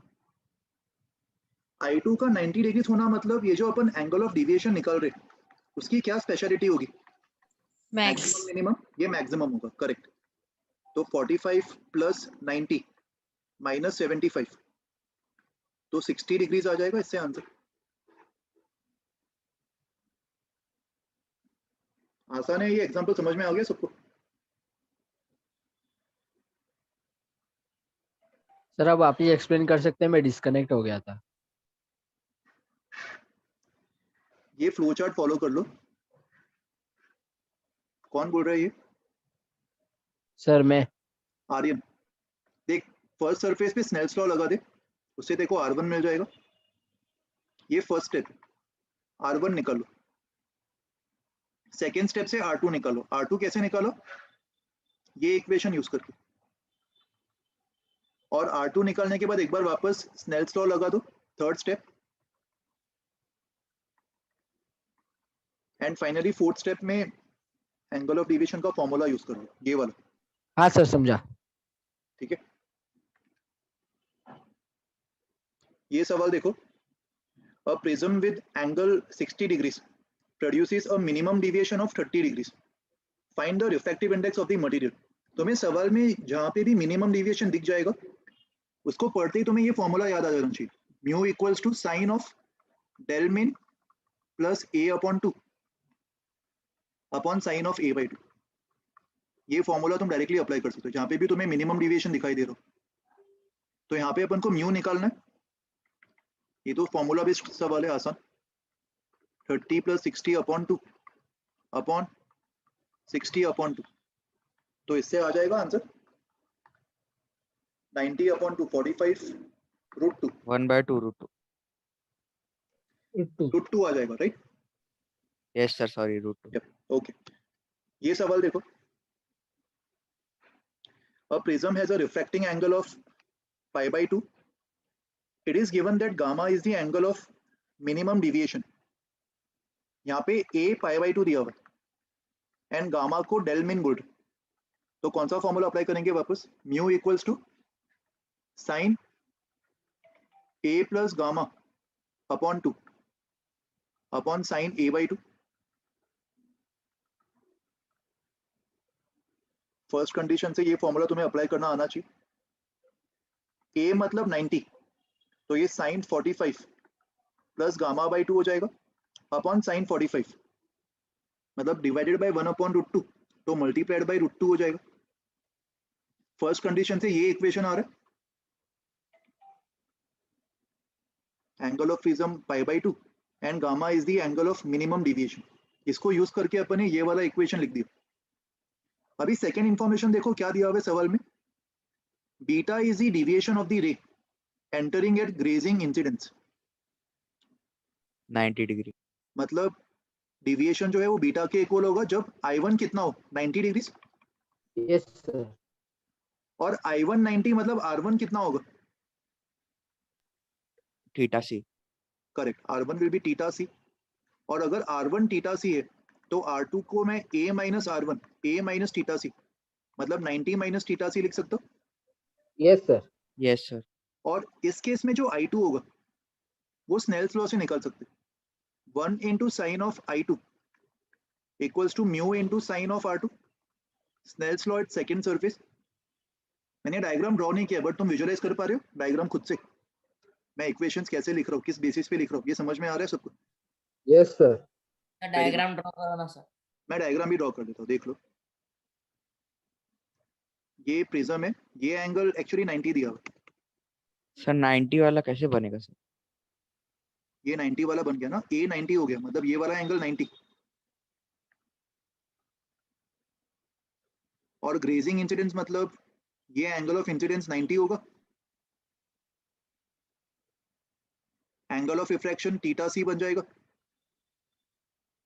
और यहाँ पे ये R2 और ये I2, ऐसा डायग्राम बन जाएगा। ओके, इस केस में डिविएशन बीटा दिया हुआ है, तो बताओ बीटा किसके इक्वल होगा? I1 90 plus I2 minus a, और a भी 90 के इक्वल है, 90। तो बीटा I2 के इक्वल हो जाएगा। तो ये जो सेकेंड इक्वेशन है इसको मैं लिख सकता हूँ sine of beta equals to mu sine R2, and sine R2 is cos θc। R2 90 - θc है, राइट? तो साइन R2 को मैं कॉस θc लिख सकता हूँ। लेकिन मुझे θc का कौन सा ट्रिग्नोमेट्रिक रेशियो पता है, कॉस या साइन? मुझे पता है कि साइन θc 1/μ होता है, राइट? तो मुझे किसी तरह कॉस θc को साइन θc में कन्वर्ट करना चाहिए। उसके लिए दोनों साइड स्क्वायर कर दो। देखो प्रूफ में भी मुझे साइन स्क्वायर का टर्म चाहिए, तो इससे तुम्हें हिंट मिलना चाहिए कि मुझे दोनों साइड को स्क्वायर कर देना चाहिए। स्क्वायर करने से फायदा क्या होगा? Sine square beta. Sine beta is equal to mu cos θc कैसे एक वापस समझा? हाँ देख, मैं वापस बता रहा हूँ, ये वाला इक्वेशन यूज किया मैंने। ये वाला जो इक्वेशन है इसमें I2 के बदले मैंने बीटा लिख दिया और R2 के बदले 90 - θc लिख दिया।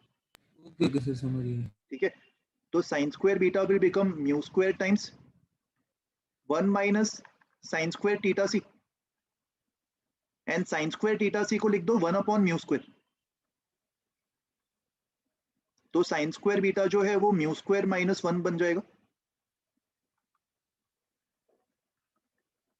Sign square beta mu square -1 बन जाएगा। ये सेकेंड इक्वेशन आ गया।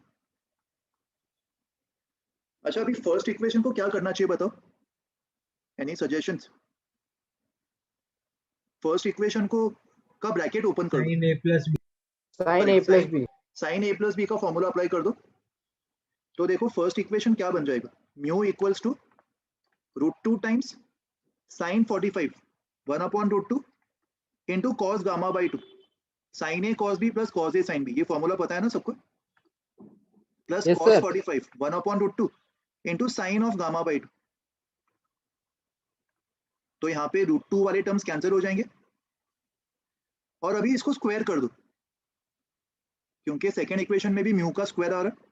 तो इसको अगर मैं स्क्वायर करूंगा, म्यू स्क्वायर ये बन जाएगा cos square gamma by 2 plus sine square gamma by 2 plus 2 time sign gamma by 2 into cos gamma by 2। ये वाला टर्म क्या होगा 1, और हाफ एंगल फॉर्मूला से ये sin गामा साइन गामा बन जाएगा। तो यहाँ से साइन गामा की वैल्यू भी म्यू स्क्वायर माइनस 1 के इक्वल आ रही। तो सेकेंड और थर्ड इक्वेशन से गिवन रिजल्ट प्रूव हो गया। देखो ये रिजल्ट को मेमोराइज नहीं करना, इट्स जस्ट एन एग्जांपल जिसमें मैथ ज्यादा था, फिजिक्स कम था। फिजिक्स का खाली तुम्हें ये फॉर्मूला पता होना चाहिए। बताओ कुछ तो doubt? Sign square beta mu square minus 1 कैसे आया सर? ये स्टेप से, इस स्टेप में ब्रैकेट्स को ओपन कर दो। सर आपने साइन स्क्वायर थीटा सी को 1 बाय म्यू स्क्वायर पुट किया और म्यू स्क्वायर कॉमन लिया उस मैंने साइन स्क्वायर थीटा सी को 1 बाय म्यू स्क्वायर पुट कर दिया और ब्रैकेट्स को ओपन कर दिया। तो mu square into 1 minus mu square upon mu square, तो ये म्यू स्क्वायर माइनस 1 आ जाएगा ना यार। हाँ समझ गया सर, समझ। ओके ठीक है, ये सवाल एक बार खुद से ट्राई करना वापस। सर वो sine square sir sine beta square is equal to mu cos theta c कैसे आया सर? एक सेकंड, कौन सा स्टेप पूछ रहे हो तुम? साइन स्क्वायर, अच्छा ये वाला सेकंड इक्वेशन। देखिए ये इस वाले इक्वेशन से आया, मैं इसको कलर कोड कर देता हूँ। ये वाला जो इक्वेशन है ये देख पा रहे हैं, ये समझ में आया? Yes sir. इसमें R2 को 90 माइनस थीटा सी डाल दे तो साइन R2 कॉस थीटा सी बन जाएगा। Yes sir. और दोनों साइड स्क्वायर कर दे। हाँ गॉट इट सर। ठीक है, तो देखो यहाँ पे फिजिक्स वाला पार्ट खाली इतना था, तुम्हें ये स्नेल्स लॉ अप्लाई करना आना चाहिए था और डिविएशन का ये फॉर्मूला लिखना आना चाहिए था। उसके बाद पूरा मैथ्स ही है। ओके नेक्स्ट एग्जांपल देखो। The cross section of a glass prism has a form of equilateral triangle. Equilateral triangle मतलब ए को अपन 60 ले सकते। A ray is incident on one of the faces perpendicular to it. ये diagram बना देता हूं मैं, देखो। परपेंडिकुलर मतलब एंगल ऑफ इंसिडेंस कितना हो जाएगा? एंगल ऑफ इंसिडेंस 0 बन जाएगा। तो रिफ्रैक्शन होगा क्या? कुछ भी नहीं, रे सीधा चला जाएगा फर्स्ट सरफेस पे। ये रे ऐसे एंटर कर रहा है और इसी डायरेक्शन में जा रहा होगा। ये एंगल 90 और ray is incident onto one of the faces perpendicular to it. Find the angle theta between the incident ray and the ray that leaves the prism. Prism का refractive index दिया हुआ है 1.5। देखो काफी अच्छा सवाल है ये, ट्रिकी सवाल। ये एंगल मुझे पता है 60, तो जो सेकेंड सरफेस पे एंगल ऑफ इंसिडेंस होगा ये वाला एंगल 60, ये भी 60 होगा। ये देख पा रहे सब लोग? देखो इसको ऐसे ऑब्जर्व करो, ये फर्स्ट सरफेस और ये सेकंड सरफेस, इन दोनों के बीच का एंगल 60। ये perpendicular to the first surface और ये perpendicular to the second surface, तो इनके बीच का भी एंगल 60 होना चाहिए। तो सर अभी मुझे बताओ कि अपन ने सीखा था किसी दो लाइंस के बीच का अगर एंगल थीटा हो तो उनके परपेंडिकुलर्स के बीच का भी एंगल थीटा, वो लॉजिक अप्लाई कर दो। या फिर R1 प्लस R2 A होता है, ये पता है तुम्हें? हाँ सर। R1 0 हो गया तो R2 A के इक्वल होगा। R2 मतलब ये एंगल ना, ये 60 के इक्वल हो जाएगा, A के इक्वल। यस सर समझ गया। अभी देखो सेकेंड सरफेस पे TIR होगा कि रिफ्रैक्शन होगा, ये कैसे चेक करेंगे? क्रिटिकल एंगल निकाल के। अगर म्यू 1.5 दिया हुआ है और क्रिटिकल एंगल को अगर मैं C मान लूं तो साइन ऑफ C कितना होगा? 1/μ मतलब 2/3। तो साइन ऑफ C जो है वो 2/3 मतलब अप्रोक्सीमेटली 0.6 के इक्वल आ रहा है, 0.67। और जो इंसिडेंट एंगल है 60, साइन ऑफ 60 कितना होगा? √3/2। √3/2 मतलब कितना होता है अप्रोक्सीमेटली? 0.85 के करीब होता है ये, 1.7 का आधा। तो मुझे बताओ 60 C से बड़ा है कि छोटा है? साइन 60 साइन C से बड़ा दिख रहा है, साइन 60 साइन C से बड़ा दिख रहा है, तो 60 C से बड़ा होगा। Yes sir. तो रिफ्रैक्शन TIR होगा। TIR होगा। ये बात समझ में आ गई सबको? और TIR होने का मतलब angle of incidence equals to angle of reflection 60 degree. Correct. तो यहाँ पे जब रे रिफ्लेक्ट करेगी ये वाला एंगल 60 होगा, और ये वाले एंगल का 60 होना मतलब रे अभी वर्टिकली नीचे जा रही होगी, परपेंडिकुलर ही बाहर निकलेगी। करेक्ट, परपेंडिकुलर ही बाहर निकलेगी। और परपेंडिकुलर ही बाहर निकलेगी तो क्या यहाँ पे रिफ्लेक्शन होगा? नहीं, यहाँ पे रे सीधा निकल जाएगी, नॉर्मली निकल जाएगी। सर परपेंडिकुलर कैसे? अच्छा, वर्टिकल कैसे आया ये पूछ रहे हो? हाँ सर। अच्छा देख, इसका लॉजिक मैं तेको बता देता हूँ। ये वाला एंगल 30 होगा ना, ये टोटल 90 था। हाँ सर। ये 30 होगा और मुझे पता है कि ये 60 है, इक्विलैटरल ट्रायंगल, तो ये 90 हो जाएगा। हमें एंगल किसके बीच का निकालना है? ओरिजिनल इंसिडेंट, समझ गया। ये original incident ray and final emergent रे, ये वाला एंगल निकालना है। तो तुम देख पा रहे हो ये वाला एंगल भी 60 होगा, ये वाला एंगल 60 है, ये 60 है, तो ये भी 60 होना चाहिए क्योंकि टोटल 180 होता है। तो फाइनल आंसर 60 होगा इसका। The angle theta between the incident ray, यहाँ पे इसको इंसिडेंट बोलेंगे और इसको फाइनल इमर्जेंट बोलेंगे, इसके बीच का एंगल कितना हो जाएगा? 60। तो देखो मैं ऐसे सवाल की बात कर रहा था, यहाँ पे तुम्हें बेसिक से करना होगा। यहाँ पे तुम डायरेक्टली ये फॉर्मूला अप्लाई नहीं कर सकते, I1 + I2 - A, ये वर्क नहीं करेगा क्योंकि यहाँ पे I2 एग्जिस्ट ही नहीं कर रहा, सेकेंड फेज में रिफ्रैक्शन हो ही नहीं रहा। ठीक है, तो यहाँ पे तुम बेसिक से सॉल्व करो। समझ में आ गया सबको?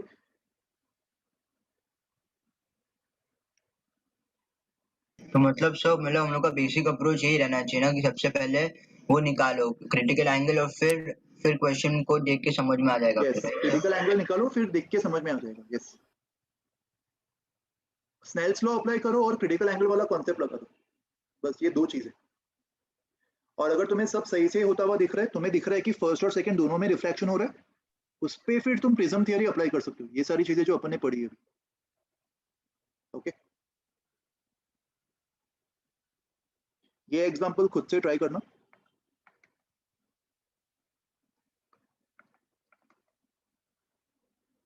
ओके, नेक्स्ट कॉन्सेप्ट देखते हैं, deviation produced by a prism of small angle.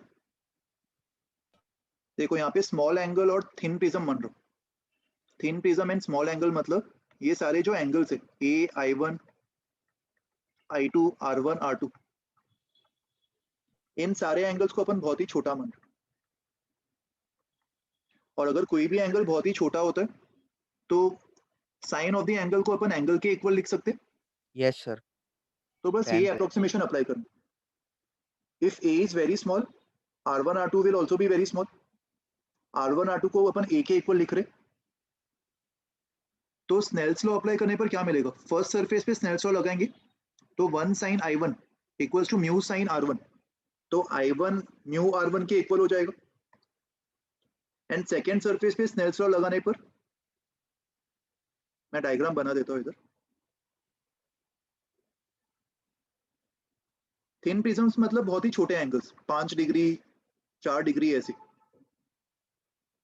Example A can be in the range of 0 to 10 degrees. तो अपन इन एंगल्स को बहुत छोटा मान सकते हैं। और छोटे एंगल्स में, थिन प्रिज्म्स में ये वाले एंगल्स भी बहुत ही छोटे होंगे, मतलब लगभग normal incidence. This I is very small, R1 is also very small, R2 is also very small, and I2 is also very small. तो उस केस में स्नेल्स लॉ अप्लाई करने पर अपन ये अप्रोक्सीमेशन लगा देंगे, I1 equals to mu R1 and mu R2 equals to I2. And deviation का जो फॉर्मूला होता है I1 plus I2 minus A, यहाँ पे I1 के बदले mu R1 लिख दो, I2 के बदले mu R2 minus A. mu common ले लो, R1 plus R2 minus A, और R1 plus R2 भी A के इक्वल होता है. तो फाइनल रिजल्ट ये आ रहा, mu minus 1A. ये भी एक बहुत ही इंपॉर्टेंट रिजल्ट है for thin prisms and small angles. और इसमें देखो इंटरेस्टिंग चीज ये है कि ये जो डेल है वो I1 पे डिपेंड नहीं कर रहा, मतलब एंगल ऑफ इंसिडेंस कैसा भी होने दो, एंगल ऑफ डिविएशन हमेशा सेम रहेगा इंडिपेंडेंट ऑफ I1. ओके, समझ में आ गया सबको? ये रिजल्ट तुम्हें याद होना चाहिए. अपन जो प्रीवियस रिजल्ट यूज कर रहे थे I1 plus I2 minus A, ये वाला रिजल्ट अपन हर टाइप के प्रिज्म्स के लिए अप्लाई कर सकते, बट ये वाला result only for thin prisms. Sir फिर इसका ग्राफ स्ट्रेट लाइन होगा ना? इसका ग्राफ कांस्टेंट हो जाएगा एक्चुअली, I1 पे डिपेंड ही नहीं कर रहा ना. I1 versus del, straight line, horizontal straight line, correct. But ये ग्राफ जो है वो बड़े आई के लिए एप्लीकेबल ही नहीं होगा, तो यहाँ पे अपन I1 को बहुत ही छोटा मान रहे, तो इसी रेंज में अपन देख रहे ग्राफ को. ये वाला पार्ट नहीं होगा इस ग्राफ में, क्योंकि यहाँ पे तो I1 काफी बड़ा हो गया ना. Yes sir. ओके, ये देखो फॉर्मूला बेस्ड एग्जांपल्स. ए दिया हुआ है, डेल दिया हुआ है, ये सारे छोटे एंगल्स दिख रहे, और प्रिज्म भी थिन दिया हुआ है. तो डेल को म्यू माइनस 1 टाइम्स ए लिख दो, वैल्यूज डाल दो, सॉल्व करने पर म्यू 3/2 आ जाएगा. Formula based question. सर इसमें डेल मैक्स का फॉर्मूला नहीं डिराइव होगा? नहीं, यहाँ पे डेल मैक्स का नहीं होगा, क्योंकि यहाँ पे एंगल्स बहुत छोटे ले रहे हैं ना, तो अपन मैक्सिमम का तो कुछ रेंज देख ही नहीं सकते. अगर वैल्यू बहुत बड़ी हो गई तो ये थियोरी एप्लीकेबल नहीं होगा. डेल मैक्स के लिए I1 को भी तो बड़ा करना पड़ेगा ना यार. हाँ सर, हाँ. और अगर मैंने I1 को बड़ा कर दिया तो ये अप्रोक्सीमेशन वैलिड ही नहीं होंगे, तो अपन ये थियोरी अप्लाई नहीं कर पाएंगे. तो एंड इसीलिए मिनिमम के लिए भी नहीं होगा.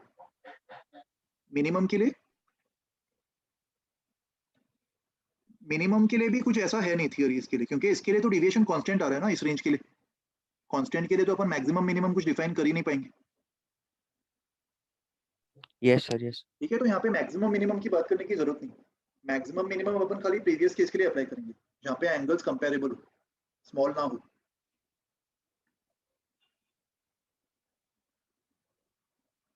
नेक्स्ट थियरी देखो, कंडीशन फॉर नो इमर्जेंस. इसका क्या मतलब है? कंडीशन फॉर नो इमर्जेंस मतलब जो अभी हम लोगों ने क्वेश्चन किया. क्या बोल रहे हो? सर क्वेश्चन किया वैसा ही है. नहीं, ये क्वेश्चन नहीं है, कॉन्सेप्ट देख रहे हैं अपन. कंडीशन ऑफ नो इमर्जेंस मतलब टोटल इंटरवल. सर बार बार TIR होगा. Second surface. क्या फर्स्ट सरफेस पे TIR पॉसिबल होगा कभी भी? No, never. फर्स्ट सरफेस पे नहीं होगा, क्योंकि रे रेयर से डेंसर जा रही, तो TIR होगा तो सेकंड पे होगा.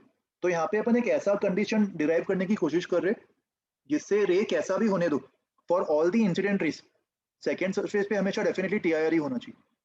दैट मतलब कंडीशन ऑफ नो इमर्जेंस. यहाँ पे इमर्जेंट रे है ही नहीं, नो इमर्जेंस. तो तभी हो पाएगा जब सेकंड सरफेस पे TIR हो. श्योर. तो वो नॉर्मली तो बाहर निकल सकती है ना रे. थर्ड सरफेस से निकल सकती है, बट अपन सेकंड सरफेस पे नो इमर्जेंस का कंडीशन निकाल रहे. Condition of no emergence for second surface मैं यहाँ पे ऐड कर देता हूँ. सर बोलो. सर अगर वो एग्जैक्ट से बाहर निकलती है तो फिर ये प्रिज्म नहीं कंसीडर करेंगे ना इसको? हाँ, फिर अपन को और एक्स्ट्रा थियरी बेसिक से सॉल्व करना होगा अगर एग्जैक्ट से बाहर निकलती है तो. जैसे इसके पहले वाले एग्जांपल में अपने देखा था ना, TIR होते हुए वो नीचे से बाहर निकल रही थी, तो अपन को बेसिक से करना होगा. बट यहाँ पे अपन को सिंपल कंडीशन लगाना है. मुझे बताओ कि अगर मैं चाहता हूँ सेकेंड सरफेस पे टी आई आर हो, तो सेकेंड सरफेस पे जो भी एंगल ऑफ इंसिडेंस होगा वो किससे बड़ा होना चाहिए? थीटा से। Theta C. Theta C. And second surface पे जो एंगल ऑफ इंसिडेंस है उसको अपन R2 नाम से पहचानते हैं, राइट? तो R2 की वैल्यू थीटा सी से बड़ी होनी चाहिए। और हम चाहते हैं कि जितने भी इंसिडेंट रेज है किसी भी रे के लिए R2 थीटा सी से बड़ा होना चाहिए। तो सबसे एक्सट्रीम कंडीशन अपन क्या देखेंगे? अगर मैं ये एंश्योर कर दूं कि R2 की जो कम से कम वैल्यू पॉसिबल है amongst all the infinite raise, यहाँ पे कितने रेज इंसिडेंट हो सकते हैं? इनफाइनाइट, ये सारे रेज इंसिडेंट हो सकते हैं। तो इनमें से मैं एक ऐसा रे देखूंगा जिसके करस्पॉन्डिंग R2 की वैल्यू सबसे कम होगी, और उस सबसे कम R2 की वैल्यू को भी अगर मैं थीटा सी से बड़ा एंश्योर करवा दूं तो बाकी सारे रेस के लिए तो अपने आप वो थीटा सी से बड़ा ही हो जाएगा। ये लॉजिक समझ में आ रहा है? Yes. वापस रिपीट करो ना। देख मैं वापस रिपीट कर रहा हूँ, देख ये स्टेटमेंट पढ़। For all the rays we want that all the rays should suffer TIR at surface YZ। That means we want to ensure that सारे रेस का जो एंगल ऑफ इंसिडेंस होगा R2 वो क्रिटिकल एंगल से बड़ा होगा। तो अगर मैं ये एंश्योर कर दूं कि जो भी रे कम से कम R2 बना रही होगी, the minimum value of R2, उसको अगर मैं थीटा सी से बड़ा करवा दूं तो बाकी सारे R2 तो अपने आप थीटा सी से बड़ा हो जाएंगे। यस सर, समझा। समझा? So for condition of no emergence we just have to apply this condition that minimum value of R2 should be more than theta c. और R2 की मिनिमम वैल्यू कैसे निकालेंगे? हमें पता है कि R1 प्लस R2 A के equal होता है, मतलब R2 जो है वो A माइनस R1 होगा। इस इक्वेशन से अपन देख पा रहे हैं कि R2 मिनिमम तभी हो पाएगा जब R1 मैक्सिमम हो, राइट? क्योंकि सबट्रैक्ट हो रहा है। और R1 की मैक्सिमम वैल्यू कब होगी? Can I say R1 will be maximum if I1 is maximum, Snell's law. और I1 की मैक्सिमम वैल्यू क्या हो सकती है? I1 की मैक्सिमम वैल्यू 90 डिग्रीज हो सकती है। इसके करस्पॉन्डिंग R1 की मैक्सिमम वैल्यू क्या होगी बताओ? Critical angle theta c. और अगर R1 की मैक्सिमम वैल्यू थीटा सी तो R2 की minimum value A minus R1 A minus theta c, ये बोल सकते हैं अपन। हाँ सर। अगर मैं ये एंश्योर कर दूं कि R2 की ये मिनिमम वैल्यू थीटा सी से बड़ी हो, मतलब A माइनस थीटा सी अगर थीटा सी से बड़ी हो, ये अपन को फाइनल कंडीशन क्या देगा? A should be more than 2 theta C.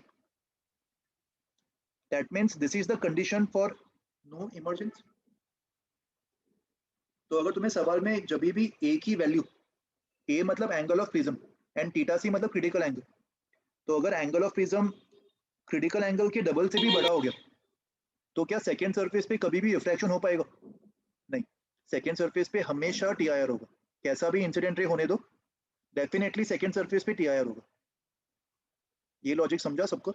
Sir बताओ। सर आपने जो ब्लू से मार्क किया उसके बाद से वापस समझा सकते हो? हाँ देख, मैंने जो ब्लू से मार्क किया उसके बाद मैंने यहाँ पे स्टेप्स लिखे। मैं R1 की मैक्सिमम वैल्यू निकालना चाहता हूँ। R1 की मैक्सिमम वैल्यू कब होगी? जब I1 मैक्सिमम होगा ना। Yes sir.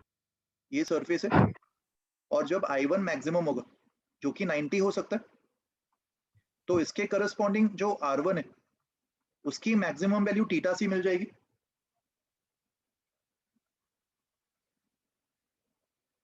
और अगर R1 की मैक्सिमम वैल्यू थीटा सी है तो R2 की minimum value A minus theta c होगी। और अगर मैं ये एंश्योर कर दूं कि R2 की मिनिमम वैल्यू भी थीटा सी से बड़ी है तो बाकी सारे रेस के लिए भी डेफिनेटली R2 थीटा सी से बड़ा ही होगा। तो सबके लिए TIR वाला कंडीशन यहाँ पे अपन अप्लाई कर पा रहे। समझा अभी? So for TIR at second surface for all the rays A should be more than 2 theta सी।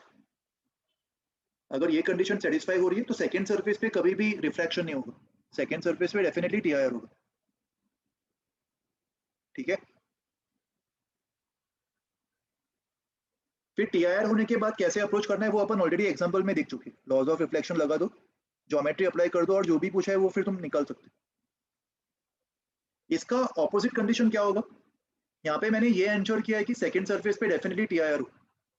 इसका ऑपोजिट कंडीशन सेकेंड सरफेस पे डेफिनेटली क्या होना चाहिए, गारंटीड इमर्जेंस। गारंटीड इमर्जेंस मतलब रिफ्रैक्शन एट सेकेंड सरफेस। तो अगर अभी मुझे ये आंसर करना है कि सेकेंड सरफेस पे रिफ्रैक्शन होना है, मतलब सेकेंड सरफेस पे जितने भी R2 होंगे उसकी वैल्यू थीटा सी से बड़ी या छोटी, क्या आंसर करना? छोटी। थीटा सी से छोटी। और अगर मैं ये चाहता हूँ कि सारे के सारे R2 थीटा सी से छोटे हो, तो मुझे खाली इतना आंसर करना चाहिए कि R2 की जो मैक्सिमम पॉसिबल वैल्यू है वो थीटा सी से छोटी हो। अगर मैं ये आंसर कर दूं तो अपने आप सारे R2 थीटा सी से छोटे हो जाएंगे। Yes sir. समझा ये logic? So for condition of guaranteed emergence no TIR, इसको मैं नो TIR भी लिख सकता हूँ। We just need to apply the condition that the maximum value of R2 should be less than or equals to theta c. और again same equation use कर लो, R1 plus R2 A होता है, तो R2 की maximum value कब हो पाएगी? R2 जो है वो A माइनस R1 होगा। तो अगर मैं R1 की मिनिमम वैल्यू यूज करूं तो उससे R2 की मैक्सिमम वैल्यू मिल जाएगी। R2 की मिनिमम वैल्यू कब होगी? जब I1 की मिनिमम वैल्यू अपन 0 ले ले, उस केस में R1 की भी मिनिमम वैल्यू 0 हो जाएगी। तो R2 की मैक्सिमम वैल्यू कितनी होगी? R2 की मैक्सिमम वैल्यू A मिल जाएगी। और हमें खाली ये आंसर करना है कि R2 की मैक्सिमम वैल्यू थीटा सी से छोटी हो। सो कंडीशन फॉर गारंटीड इमर्जेंस क्या होगा? A should be less than और इक्वल्स टू थीटा सी। समझा ये सब? इन दोनों रिजल्ट्स को मैं समराइज कर देता हूँ। सर बोलो। सर वो लास्ट वाले पेज पे जो डायग्राम है उसमें वो थीटा सी कैसे आया R1? ये सीखा था ना अपन ने, अगर एंगल ऑफ इंसिडेंस 90 हो, मान ले अगर रे रेरर से डेंसर जा रहा है, 1 से म्यू जा रहा है, और अगर एंगल ऑफ इंसिडेंस 90 हो तो एंगल ऑफ रिफ्रैक्शन C हो जाएगा। इसको अगर मैं R2 मान लूं, स्नेल्स लॉ अप्लाई करो, 1 into sine 90 equals to mu into sine R, इसको R मान लो, तो साइन R 1 अपॉन म्यू आ रहा है, मतलब R C के इक्वल होगा ना। एंगल ऑफ इंसिडेंस जब 90 होता है तो एंगल ऑफ रिफ्रैक्शन कितना हो जाता है? C, अगर रे डेंसर से रेरर जा रही हो, सॉरी रेरर से डेंसर जा रही हो। समझा अभी? हाँ सर। तो देखो इन दोनों रिजल्ट्स का मैं समरी दे देता हूं तुम्हें। अगर A 2 थीटा सी से बड़ा हुआ तो डेफिनेटली सेकेंड सरफेस पे क्या होगा? The ray incident at one of the surfaces will not emerge from the other surface, क्योंकि वहां पे डेफिनेटली TIR हो रहा होगा। और अगर A थीटा सी से छोटा रहा तो सेकेंड सरफेस पे डेफिनेटली TIR नहीं होगा और वो सेकेंड सरफेस से डेफिनेटली इमर्ज कर जाएगी। लेकिन अगर A इन दोनों के बीच में रहा तो उस केस में एंगल ऑफ इंसिडेंस पे डिपेंड करेगा। उस केस में वी कांट बी श्योर कि रिफ्रैक्शन होगा कि TIR होगा, वो एंगल ऑफ इंसिडेंस पे डिपेंड करेगा और अपन को चेक करना होगा। So when A is between theta C and 2 theta C, condition of emergence in TIR will depend on I and it needs to be checked. ये नोट समझ में आ गया? इसको याद रखो। सर वो थीटा सी और 2 थीटा सी के बीच में रहेगा वो वाला, आप क्या बोले हो अब आप ही समझो। देख अपन ने फॉर श्योर किसके लिए डिराइव किया? अपन फॉर श्योर तभी बोल पा रहे थे जब A 2 थीटा सी से बड़ा हो। अगर 2 थीटा सी से बड़ा होगा A तो डेफिनेटली क्या होगा? TIR। और अगर थीटा सी से छोटा रहेगा तो डेफिनेटली रिफ्रैक्शन होगा।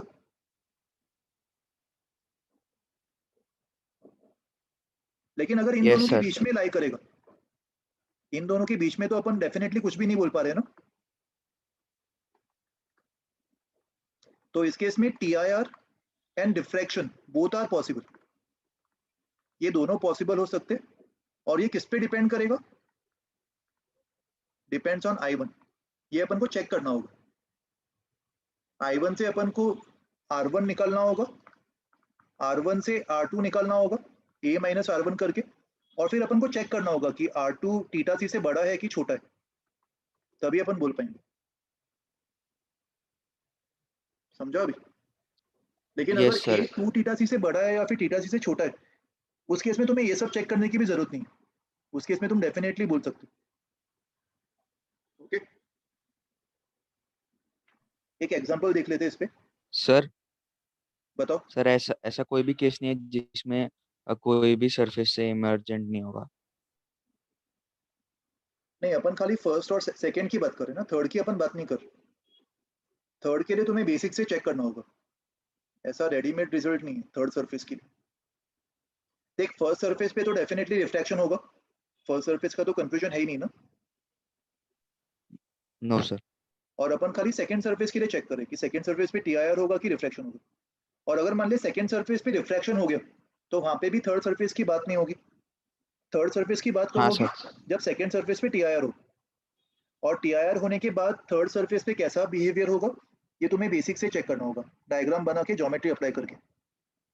Okay okay sir. ओके, ये एग्जांपल देख लो, लास्ट एग्जांपल आज के लिए। ए दिया हुआ है, बी दिया हुआ है, सी दिया हुआ है और I1 दिया हुआ है, म्यू दिया हुआ है। म्यू का √2 होना मतलब क्रिटिकल एंगल कितना? 45 डिग्री। Yes sir. और 45 चेक करो कि ए की वैल्यू 2 थीटा सी से बड़ी है कि छोटी है? बड़ी बड़ी है। छोटी है सर। सर लिखा हुआ है no emergence from face AC. हाँ, वो लिखा हुआ है, मैं उसी का रीजन बता रहा था। तो इससे अपन डेफिनेटली बोल सकते हैं ना टीआईआर हो रहा होगा, टीआईआर एट फेस एसी, क्योंकि ए जो है वो 2 थीटा सी से बड़ा आ रहा है। Yes sir. और यहाँ पे अपन से पूछा है कि टोटल डिविएशन कितना होगा प्रिज्म से, तो कितने डिविएशंस को ऐड करना पड़ेगा, 2 या 3? क्या लगता है, रे दो। एसी से निकलेगी या बीसी से? बीसी। बीसी से बीसी। निकलेगी, तो फिर 3 बार करना पड़ेगा ना। एक बार डिविएशन यहाँ पे हो रहा होगा, मैं जूम इन करके हाँ डायग्राम यस सर। ये रे यहाँ पे से निकलेगी,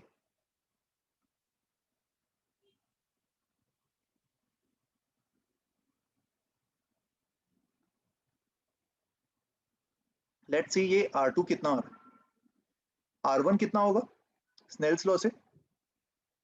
R1 30 आ जाएगा स्नेल्स लॉ से, ये रिजल्ट्स ऑलरेडी पता है अपन को। ये √2 दिया हुआ है, ये 45, तो R1 30 आ जाएगा।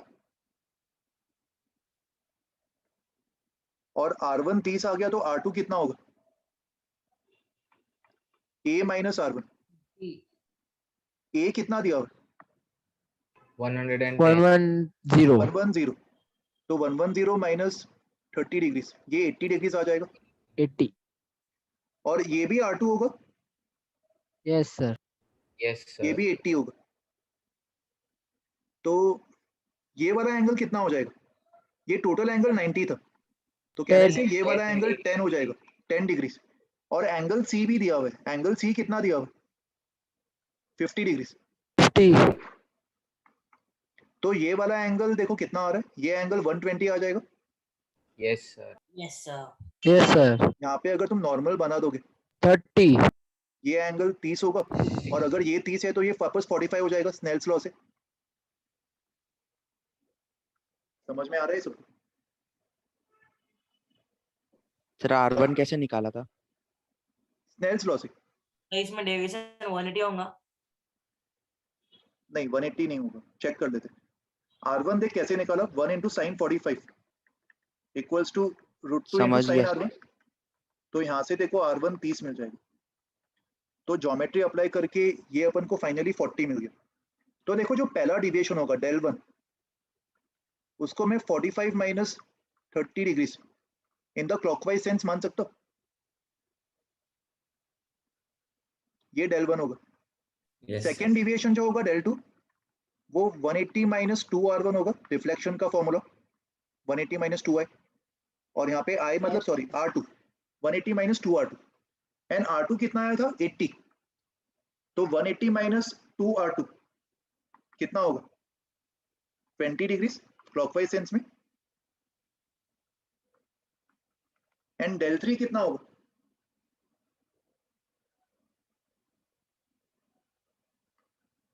del3 45 माइनस 30, ये भी कौन से सेंस में, क्लॉकवाइज सेंस में आ रहा है ना ये भी, तो सारे क्लॉकवाइज सेंस में आ रहा है, तो नेट डिविएशन के लिए सबको ऐड कर सकते हैं, क्या रिजल्ट आएगा finally? 15 plus 15 50 plus 20, 50 degree. Shubham बताओ क्या डाउट है? सर R2 के Yes, बाद one of them would एक एक करके पूछो that शुभम, now. प्लीज एक एक करके हैंड रेज करके पूछो। Yes, sir. Shubham tell me क्या डाउट है पहले? Because anti-clockwise, you would subtract it from the total, then next now. एक सेकंड रुको। Hello.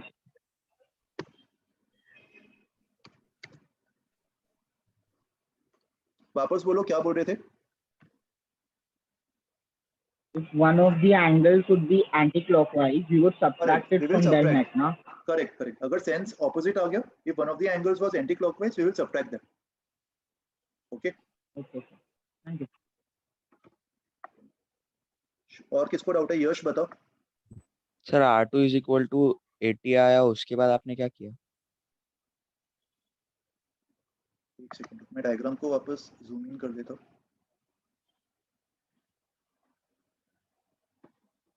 R2 80 आ गया ना, तो ये वाला जो एंगल है, ये वाला एंगल 10 होगा। Yes sir. क्योंकि टोटल 90, ये 10 है और ये 50 है, तो ये वाला जो एंगल है ये 120 होगा, ये पूरा एंगल। एक सेकेंड, सॉरी, ये वाला नहीं, ऑपोजिट डायरेक्शन में।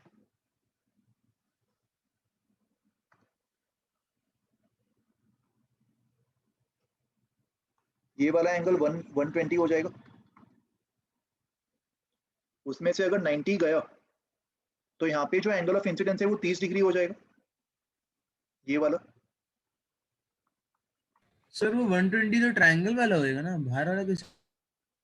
हाँ तो ट्रायंगल के अंदर 120 अच्छा रुको, शायद डायग्राम इनकरेक्ट बना है, सही बोल रहे हो, एक मिनट रुको, ये डायग्राम का सेंस अपन ने गलत बना है। 120 अंदर वाला एंगल होना चाहिए, राइट? तो रे जो है वो लेफ्ट की तरफ बेंड कर रही है, राइट की तरफ? राइट की तरफ। रे ऐसे बेंड करना है ना? हाँ sir, obtuse angle. Correct correct, सही बोल रहे हो। ये R2 होगा, ये कितना था? 10 डिग्री। सर ये 50 डिग्री कैसे हुआ? सवाल में दिया है ये 50 डिग्री दिया हुआ है सवाल में, एंगल सी। Okay sir. तो ये 120 होगा। हाँ सर। और अच्छा, तो देखो अभी सेंस उल्टा हो जाएगा, ये 30 होगा, तो यहाँ पे रे कैसे बेंड करी, क्लॉकवाइज की एंटी क्लॉकवाइज?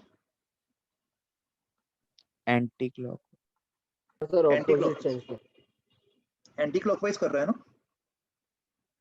हाँ तो जो थर्ड डिविएशन है वो एक्चुअली एंटी क्लॉकवाइज होगा, कैंसिल हो जाएगा फर्स्ट और थर्ड, कैंसिल हो जाएगा, तो फाइनल आंसर 20 डिग्री आना चाहिए। 20। समझा सबको ये? सर आप डायग्राम वापस जूम कर सकते हैं, देख लो। Hello sir. यस बताओ। तो डाउट है सर। सर आपको वापस दिखाओ ना, एंटी क्लॉकवाइज कैसा है 50 डिग्री। देख मैं बता रहा हूँ, मैं इसको एक अलग कलर से मार्क कर लेता हूँ। ये जो फाइनल रे निकल रही है इसको मैं ग्रीन कलर से मार्क कर रहा हूँ, और अगर मान ले रिफ्रैक्शन नहीं होता तो ओरिजिनली रे ऐसे जा रही थी। हाँ। तो ये एंगल ऑफ डिविएशन होगा ये वाला सेंस में 15 डिग्री। समझा अभी? 15 degree anticlockwise. Del 3 will be 15 degrees anticlockwise. और कोई डाउट है किसी को भी? डेल 2 और डेल 1 क्लॉकवाइज सेंस में हो गए। डेल 2 मतलब ये क्लॉकवाइज सेंस है, एंड डेल 1 का भी सेंस क्लॉकवाइज है। तो फाइनल आंसर में अपन डेल 1 डेल 2 को ऐड करेंगे और डेल 2 को सब्ट्रैक्ट कर देंगे, राइट? ओके, अपना नेक्स्ट लेक्चर में प्रिज्म्स हो जाएगा। नेक्स्ट लेक्चर से पहले मैंने आज के लेक्चर में जो भी होमवर्क दिया है वो क्वेश्चंस ट्राई करना, ठीक है? और संडे से लेक्चर के पहले ट्राई करो कि तुम सारे रिवीजन सेट्स कंप्लीट कर लो। अपन संडे को रिवीजन सेट से डिस्कस करने वाले, ठीक है? और कोई क्वेरीज है किसी को? सर सारे करोगे क्या रिवीजन सेट? एटलीस्ट फोर्थ तक। फिफ्थ मैंने अभी रिसेंटली दिया था, तो फिफ्थ का अपन देखते हैं, संडे को ही डिसाइड करेंगे, बट फोर्थ तक तो कर ही लेंगे अपन।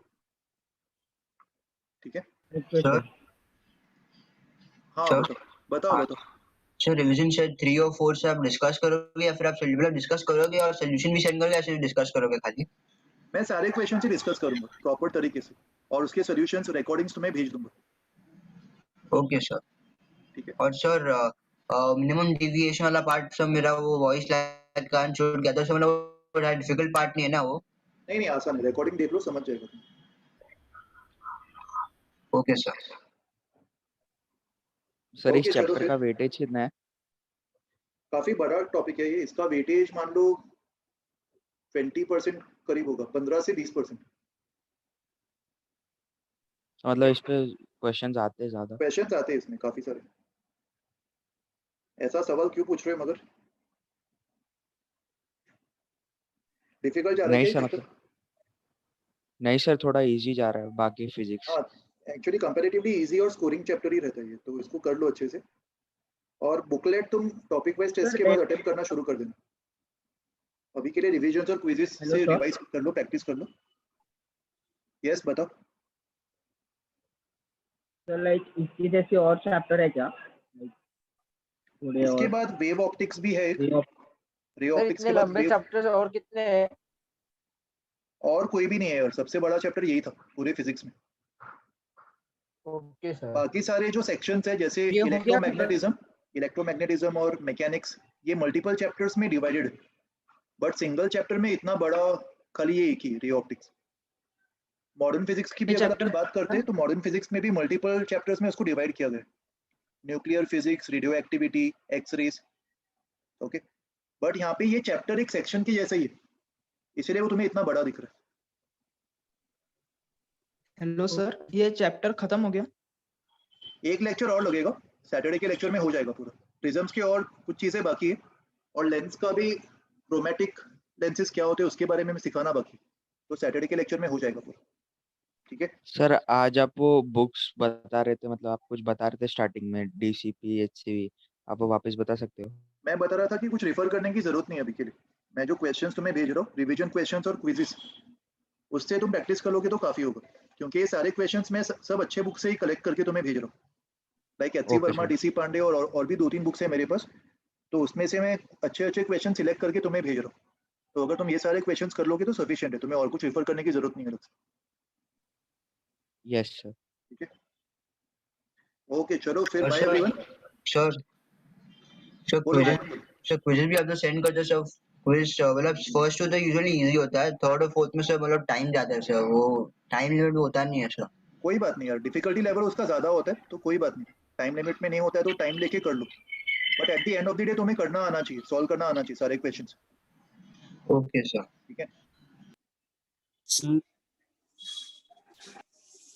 बोलो हेमा। सर ऑप्टिकल इंस्ट्रूमेंट्स जो चैप्टर है सर इसमें इंक्लूडेड है, अलग से चैप्टर है? ऑप्टिकल इंस्ट्रूमेंट्स एक्चुअली एडवांस के सिलेबस में नहीं है, वो खाली मेंस के सिलेबस में, और मेंस के सिलेबस में जो टॉपिक्स है ना एक्सक्लूसिवली ओनली फॉर मेंस, वो तुम्हें एंड में पढ़ाया जाएगा after complete advance syllabus 12th standard. तो अभी के लिए इसको अपन स्किप करेंगे। ठीक है चलो फिर बाय एवरीवन, टेक केयर।